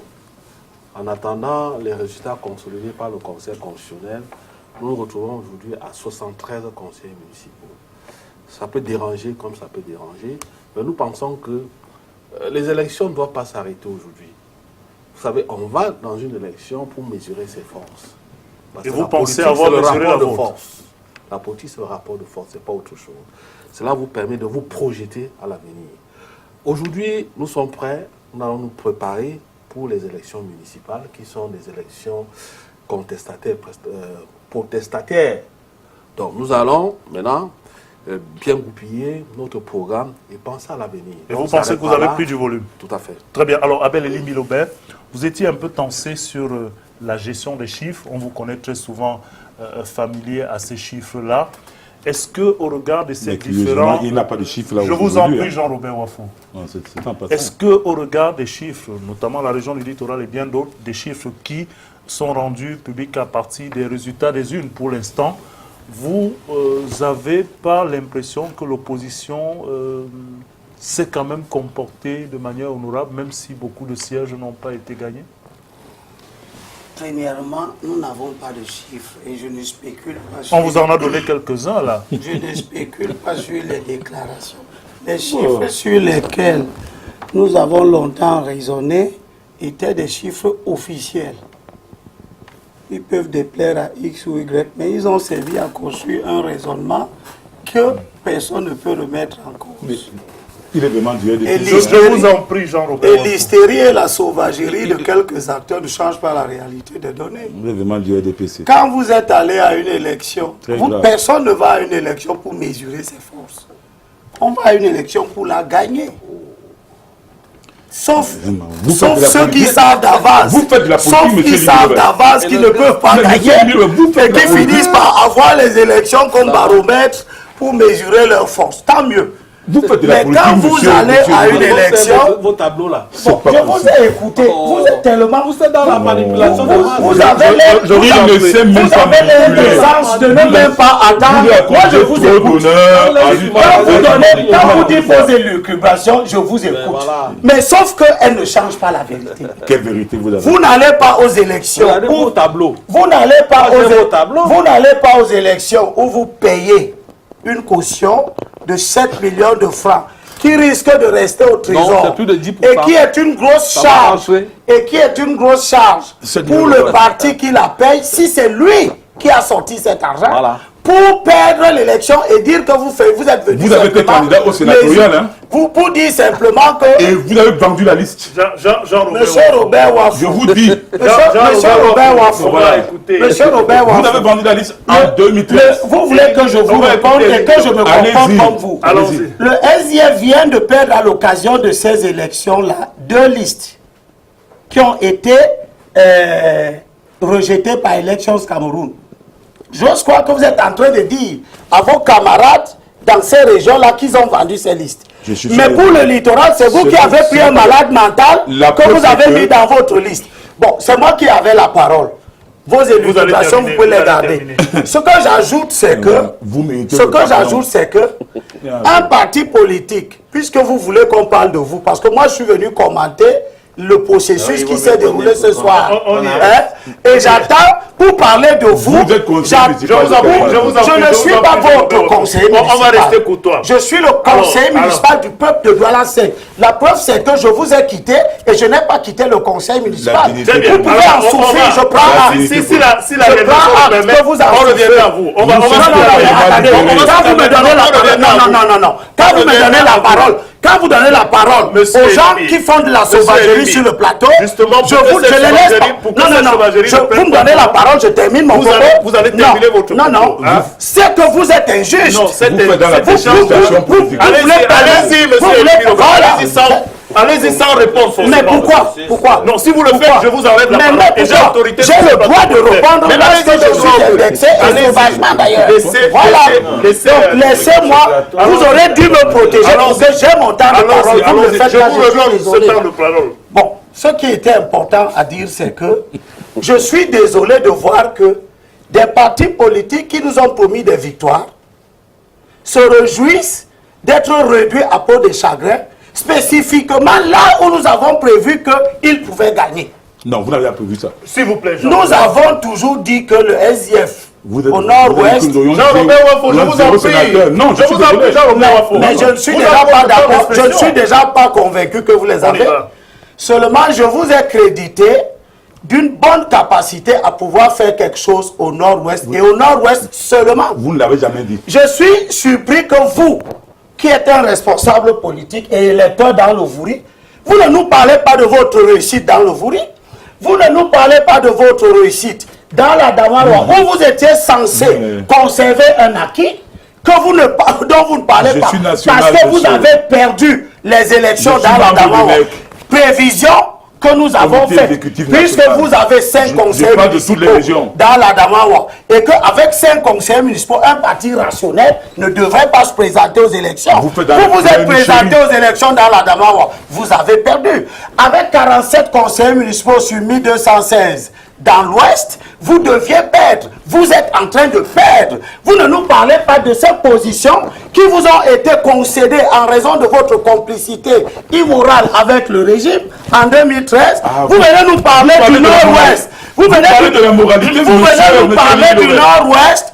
Vous nous parlez du Nord-Ouest. Mais que le Nord-Ouest, c'est quoi? Le Nord-Ouest, c'est la seule région du Cameroun où le SDF a démontré qu'il avait un véritable ancrage et ça ne fait l'objet d'aucun doute. Le SDF en gagnant 500... Vous avez dit le SDF doit avoir 0 sénateur. Le SDF en gagnant 500... Avant l'élection d'aujourd'hui. Le SDF en gagnant 522 conseillers municipaux. À votre place, je me cacherai au moins 6 mois. Bon, je ne me cache pas parce que vous n'êtes pas à ma place. Bon, voilà. Au Nord-Ouest, avec 522 conseillers municipaux, nous avons parfaitement prévu que il y aura un grand match au Nord-Ouest. Vous n'avez rien prévu. Mais dans ce match-là, le RDP se battait favori. Et il est parti favori. Que le SDF ait gagné, ce dont je ne suis déjà pas sûr parce que nous n'avons pas les chiffres. Puisque vous ne le souhaitez pas. Mais je ne souhaite pas qu'un mauvais parti gagne les élections. Avec la réalisation. Mais monsieur, ce n'est pas moi qui souhaite. C'est le peuple camerounais qui vous a donné 862. Vous allez seulement pour monsieur Wafo. Vous êtes allé aux élections. Vous êtes allé aux élections municipales. Vous avez gagné 800 conseils municipaux sur 8000. Voilà, c'est ça la réalité. Et c'est ça le choix du processus. Il n'est pas dans vos contentieux électoral, notamment. Si la réalisation nous le permet. Vous allez nous parler de gagner les sénatoriales. Vous avez 800 conseils municipaux. Vous voulez gagner quelle élection? Vous êtes en train de les perdre. Qu'est-ce qui est attendu de la part de l'électeur? On n'est pas en train de suivre là. Laissez-nous suivre. Vous voulez suivre quoi? Quand je parlais, vous vouliez suivre? Avec la complicité de la réalisation. Vous avez votre âge que je vous ai quitté, ça se comprend. Mais attendez, de là à gagner des élections avec 800 conseils. Vous avez libéré. On va se calmer. Mais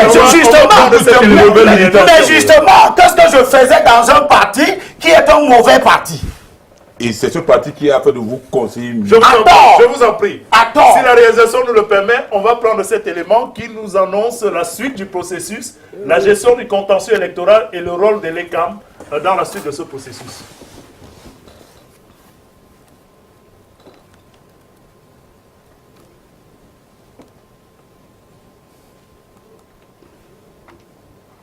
Quelques soucis à retrouver cet élément. Cela nous a tout au moins permis de ramener un peu de calme dans ce studio. Alors, chers messieurs, on arrive pratiquement au terme de cette tranche d'antenne spéciale. Les esprits se sont un peu échauffés. On n'a pas pu avoir le directeur général de l'ECAM qui a donné les statistiques lors d'une sortie aujourd'hui. Officiellement, d'après les chiffres de l'ECAM, 10 105 conseillers municipaux étaient attendus, ont effectivement pris part n'est-ce pas, à ce scrutin. Ils sont 9305 qui se sont exprimés, 800 abstentions.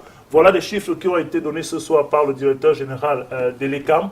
Si la réalisation le permet, on a un process qui va se poursuivre. On attend le contentieux électoral. On attend aussi la sentence finale du Conseil constitutionnel.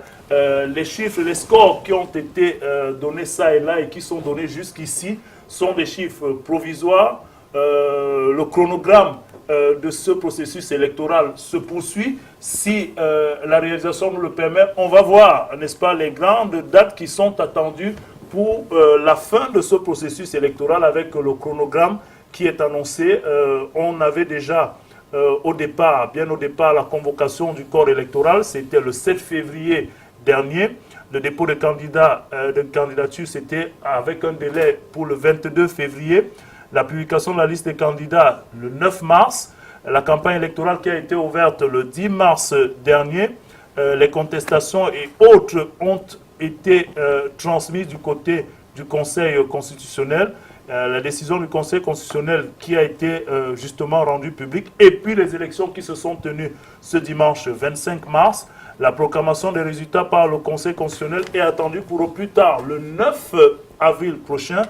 Et les 30 autres sénateurs seront nommés au plus tard le 19 avril, c'est-à-dire 10 jours maximum après la proclamation des résultats, selon l'article 215, n'est-ce pas, du code électoral. Et puis, la session de plein droit qui est attendue pour au plus tard le 24 avril 2016, ce sera le 3e mardi suivant la date de proclamation des élections. Voilà en quelque sorte le chronogramme qui guide encore, n'est-ce pas, ces élections sénatoriales.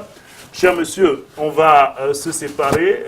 On est revenu dans des esprits un peu plus calmes. Les analyses des uns et des autres nous ont été bénéfiques. Je commence par vous, Didier Yimkwa. Est-ce que de manière globale, on peut dire qu'on est satisfait du déroulement jusqu'ici de ce processus? Oui, cela va sans dire, parce que jusqu'à présent, il n'y a pas eu de mort, il n'y a pas eu de grabuge. Et puis, il ne faut pas ignorer le contexte. Vous savez qu'à l'extrême nord, Boko Haram, dans nos frontières à l'est, il y a des incursions des rebelles centrafricains qui viennent de la Centrafrique. Et sud-nord-ouest, il y a toute une crise. Je crois que tout est bien qui finit bien. Et nous allons, nous, au FSNC, nous allons goupiller nos résultats et nous préparer pour l'avenir. Alors, Jean-Robert Wafo, on vous voit très satisfait déjà avec ces résultats attendus en termes de confirmation du côté du nord-ouest. Vous affichez une certaine fierté, vous dites que vous avez d'autres voix grappillées dans l'ensemble du territoire national. Est-ce que ce premier scrutin de cette année électorale essentiellement annonce de belles choses pour la suite du processus électoral attendu? Non, je ne vais pas faire dans le triomphalisme, puisque nous n'avons pas la majorité, n'est-ce pas, au Sénat. Mais tout au moins, puisque tout était perdu à l'avance, c'est-à-dire que mathématiquement, nous avions 0 sénateur, mais nous savions compter, n'est-ce pas, sur la capacité, n'est-ce pas, de conviction de tout ce qui était dans nos listes. C'est la raison donc pour laquelle, voilà, ils sont allés, ils ont fait du B2B et puis on a pu décrocher, n'est-ce pas, et on a pu gagner dans le nord-ouest. Bon, ben maintenant, une fois que c'est fait, il y a des 30 qui seront nommés. Et moi, je profite pour dire ceci, c'est pas le président national du RDPC qui nomme les 30 sénateurs. C'est le président de la République. À partir du moment où c'est le président de la République, il devrait, n'est-ce pas, tenir compte des premières tendances qu'il y a eu au niveau des 70 nommés et logiquement tirer les conséquences. Donc, par exemple, dans la région de l'Est, on pourrait s'attendre à voir l'UNDP avoir les faveurs en fonction de... C'est possible, c'est possible. Moi, je dis, puisque les 30 nommés, c'est pour rétablir un certain équilibre. C'est pour ça qu'on lui a concédé. Bref, ça, c'est ce qu'ils avaient dit à l'époque. Qu'il fallait que le président de la République, n'est-ce pas, essaie de rééquilibrer, n'est-ce pas, suivant les formations politiques qui peuvent peut-être être sorties 2e ou bien 3e dans une région.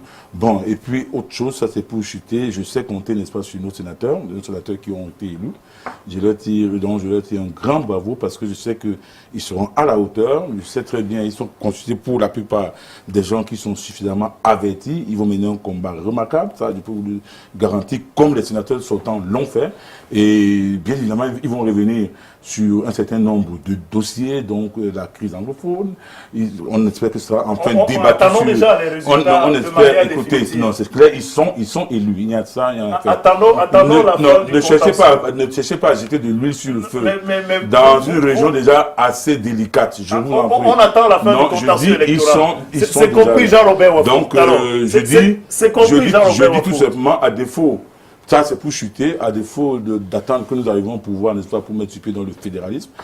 Le temps qu'ils vont passer là, n'est-ce pas, dans ce Sénat, je sais qu'ils vont, n'est-ce pas, tout faire, ils vont se battre pour que les textes sur la décentralisation qui existent déjà soient effectivement appliqués, que les décrets soient convenablement effectués, soient convenablement appliqués, pour que... Jean-Robert Wafo, je vous en prie, vous avez quand même un groupe parlementaire au Sénat précédent. Mais oui. Ce sera la continuité. C'est parce que vous ne couvrez pas les activités parlementaires, monsieur Christian Dobo. On n'a pas de ces textes. Alors, bon, non mais si. Le travail sera fait. Les questions seront été faites. Monsieur Christian Dobo, est-ce que vous savez que le décret du Premier ministre pour la gestion des marchés par les communes, c'est à mettre compte de vos les sénateurs l'ont fait, les députés l'ont fait. Bon, comment on parle des sénateurs, ils l'ont fait. Très bien. Le décret répartissant les centimes additionnels communaux. Est-ce que vous savez que la seule ville de Douala, et ça je veux dire au nouveau ministre de la décentralisation, la seule ville de Douala depuis 2011, les communes de Douala ont été spoliées d'environ 98 millions de francs CFA. Alors, Jean-Robert Wafo, et plus d'une dizaine de milliards pour la gestion des marchés. On attend la fin du processus avec le contentieux. Je les connais très bien. C'est des hommes efficaces. C'est compris, Jean-Robert Wafo. Et ils nous rendront satisfaction. Alors, Abel Elimbi Lobert, vous avez un problème. Vous l'avez toujours mentionné, celui de l'efficacité de l'opposition dans sa prétention à renverser la vapeur. Est-ce que le regard global que vous portez sur le déroulement de ces sénatoriales ne vous donne tout de même pas des signes d'espérance au regard de certains scores? Non, pas du tout. Au contraire, ça montre simplement que nos inquiétudes sont largement fondées. Vous avez vu, même pour les sénatoriales, les partis politiques de l'opposition ont été incapables de se donner la main. Ils ont choisi d'y aller en rang dispensé, chacun essayant de grappiller là où il peut, y compris chez ses frères de l'opposition. Et le résultat est là. Le résultat est là. L'opposition est en recul. L'opposition était présente à travers le SDF avec 14 sénateurs, bien sûr, obtenus dans des conditions historiques que l'on sait. Et nous nous rendons compte que avec les chiffres avancés ici et là, auxquels je n'accorde d'ailleurs pas beaucoup de crédit parce qu'il n'y a rien d'officiel à cela, mais ceux qui les avancent eux-mêmes se satisfont de ce que on est passé, ils sont passés de 14 à 7 éventuellement. Et ils disent qu'ils sont très satisfaits. C'est la première fois au monde que je vois que des partis politiques qui sont en régression subissent. Donc, voilà, il y a encore 30 à nommer. Il n'a rien compris. Ils peuvent avoir plus de 14. Et il y a encore 30 à nommer. N'est-ce pas? Oui, c'est ce que nous avons prévu. Nous avons prévu que les partis qui sont allés dans des conditions désastreuses, il ne leur restait qu'à aller faire la manche devant le président de la République, dont ils ont critiqué l'action. L'idée de nommer des sénateurs a été critiquée par les partis de l'opposition. Elle reste d'ailleurs critiquable. Aujourd'hui, ils s'en remettent à cette idée pour espérer améliorer leur position. C'est ce genre de contradictions qui font l'opposition camerounaise et qui font d'elle une mauvaise opposition. Vous irez à la marche, probablement que le président vous fera ses largesses, et puis vous reviendrez aux élections législatives et municipales, nous dire que vous voulez enlever votre bienfaiteur. Je vous ai observé depuis. On va sortir. Je n'ai décelé en vous aucun signe de non. Je vous ai toujours dit que votre sauvagerie n'a d'égal que vos idées civiles. Philippe Nanga, est-ce que vous avez vos chiffres, la collecte se poursuit, on attend un éventuel contentieux électoral s'il sera là, et puis le résultat définitif. Est-ce que tout au moins sur le déroulement de ce scrutin, de ces sénatoriales 2018, on peut dire que cela annonce de bons signes pour cette année électorale, alors qu'on attend d'autres scrutins, notamment les municipales, les législatives, la présidentielle, et probablement les régionales? Bon signe, je ne crois pas beaucoup. En matière d'organisation, tout au moins. En matière d'organisation, pas forcément, parce qu'il faut dire quand même qu'il n'y a pas de commune mesure à faire entre l'élection sénatoriale, les législatives et les municipales. Ça n'a rien à voir du tout. Mais c'est une mise en bouche tous les mois. C'est à peu près 10% de l'énergie à mettre, donc ça ne représente pas grand-chose. On ne peut pas faire juger la capacité de l'ECAM sur la base. Bon, après, on analyse les faits. Les faits disent que ça s'est bien passé globalement sur le plan logistique. On ne va pas, n'est-ce pas, dédire ça de l'ECAM. Maintenant, ça ne nous rassure pas pour la suite. À plusieurs titres. D'abord, on a parlé longuement ici de l'intrusion de l'administration dans le processus électoral qui reste un gros problème. Et je le dis parce qu'en tant que société civile, ça fait partie des attitudes qui n'encouragent pas la participation citoyenne. Quand les gens voient ça, ils ont toujours l'impression que l'élection reste la propriété de l'administration publique qui est très proche d'un parti au pouvoir. Donc il y a difficulté d'accéder à un changement par les voies démocratiquement. Je pense que c'est un problème et il faut le signaler ici. Comme il faut signaler aussi ce qu'on a observé, on a observé aussi une importante utilisation des procurations. Ça, on ne l'a pas beaucoup évoqué ici, mais il y a eu aussi une importante utilisation des procurations, particulièrement dans tous les départements. Ça montre quand même qu'il y a un désintérêt de la part de quelques membres du collège électoral qui n'ont pas cru devoir se déplacer pour aller effectuer leurs devoirs citoyens. Il ne faut pas négliger ça. On annonce éventuellement des déchéances parce que certains n'auraient pas... Mais ils doivent être déçus. Voilà, donc, ils doivent être déçus. Il y a ça. Mais pour terminer, quand même, je voudrais dire, parce qu'on a longuement parlé du Nord-Ouest, mais il faut dire que les chiffres actuels, si ça se confirme, le SDF devra quand même partager, n'est-ce pas, les sièges avec le RDPC. Donc, il ne faut pas perdre ça de vue. Donc, pour nous, en tant que citoyens, travaillant sur les questions de démocratie, nous pensons qu'il faut rapidement corriger, n'est-ce pas, les imperfections qui affectent le processus démocratique dans notre pays, notamment avec des élections plus transparentes, avec plus d'autonomie à l'organe en charge de l'élection, et aussi, n'est-ce pas, à démocratiser le processus. Jusqu'à la date d'aujourd'hui, vous et moi, nous ne sommes pas capables de dire exactement. Vous parlez d'un calendrier. Voilà, à quelle date on aura les prochaines élections. On n'est même pas capable de confirmer qu'il y aura élection cette année. Donc, vous voyez que c'est un problème. C'est un problème. Même si quelques-uns disent que le début des mandats peut corroborer avec... non, les mandats nous donnent les dates a priori. Voilà, ça mais nous maintenant, donne des conjonctures ça nous donne des modifier ça. Ça nous donne des périodes. Ça donc, nous donne pas de dates. On peut se préparer en fonction des périodes. Non, non, bien sûr que nous devons nous préparer en fonction des périodes. La réalité, c'est que vous ne pouvez pas vous préparer efficacement si vous avez une période de 50 jours à gérer. Je suis tout à fait d'accord avec vous. C'est énorme. Quand vous avez 50 jours d'incertitude, c'est quand même difficile de planifier efficacement votre préparation. Je pense que c'est dans tous les pays au monde, un an à l'avance. Alors, cher monsieur, nous sommes malheureusement, la réalisation nous a accordé un peu plus de 20 minutes, 30 minutes même, n'est-ce pas, pour ce programme spécial qui valait certainement la peine. Nous disons merci à toute l'équipe technique chapeautée par Collège Wonchan, autant pour moi à la diffusion, à la réalisation, Manuelo qui nous a assisté, tous nos correspondants qui ont participé depuis hier nuit à la capacité de votre chaîne à vous produire et à vous faire vivre, n'est-ce pas, le déroulement de ces sénatoriales dans les différentes localités. Nous devons aussi remercier justement tous nos confrères qui se sont mis à l'œuvre. Merci à vous, madame, monsieur, de nous avoir suivis pour cette édition spéciale des sénatoriales. Nous allons continuer à suivre le processus, éventuellement le contentieux et les résultats. C'est la première étape de cette année électorale dans notre pays, les sénatoriales, ce qui annonce bien évidemment l'intérêt qui sera porté sur les autres scrutins. On a vu la mobilisation de nos compatriotes, malgré le caractère spécifique du corps électoral. On a vu que les populations se sont déplacées pour quelques-unes vers les bureaux de vote, ont observé, ont participé au dépouillement. Un regain d'intérêt sur la chose électorale. On espère que cela va se manifester avec les autres scrutins et que tout se déroulera dans de bonnes conditions. Merci et bonsoir et à très bientôt sur nos antennes.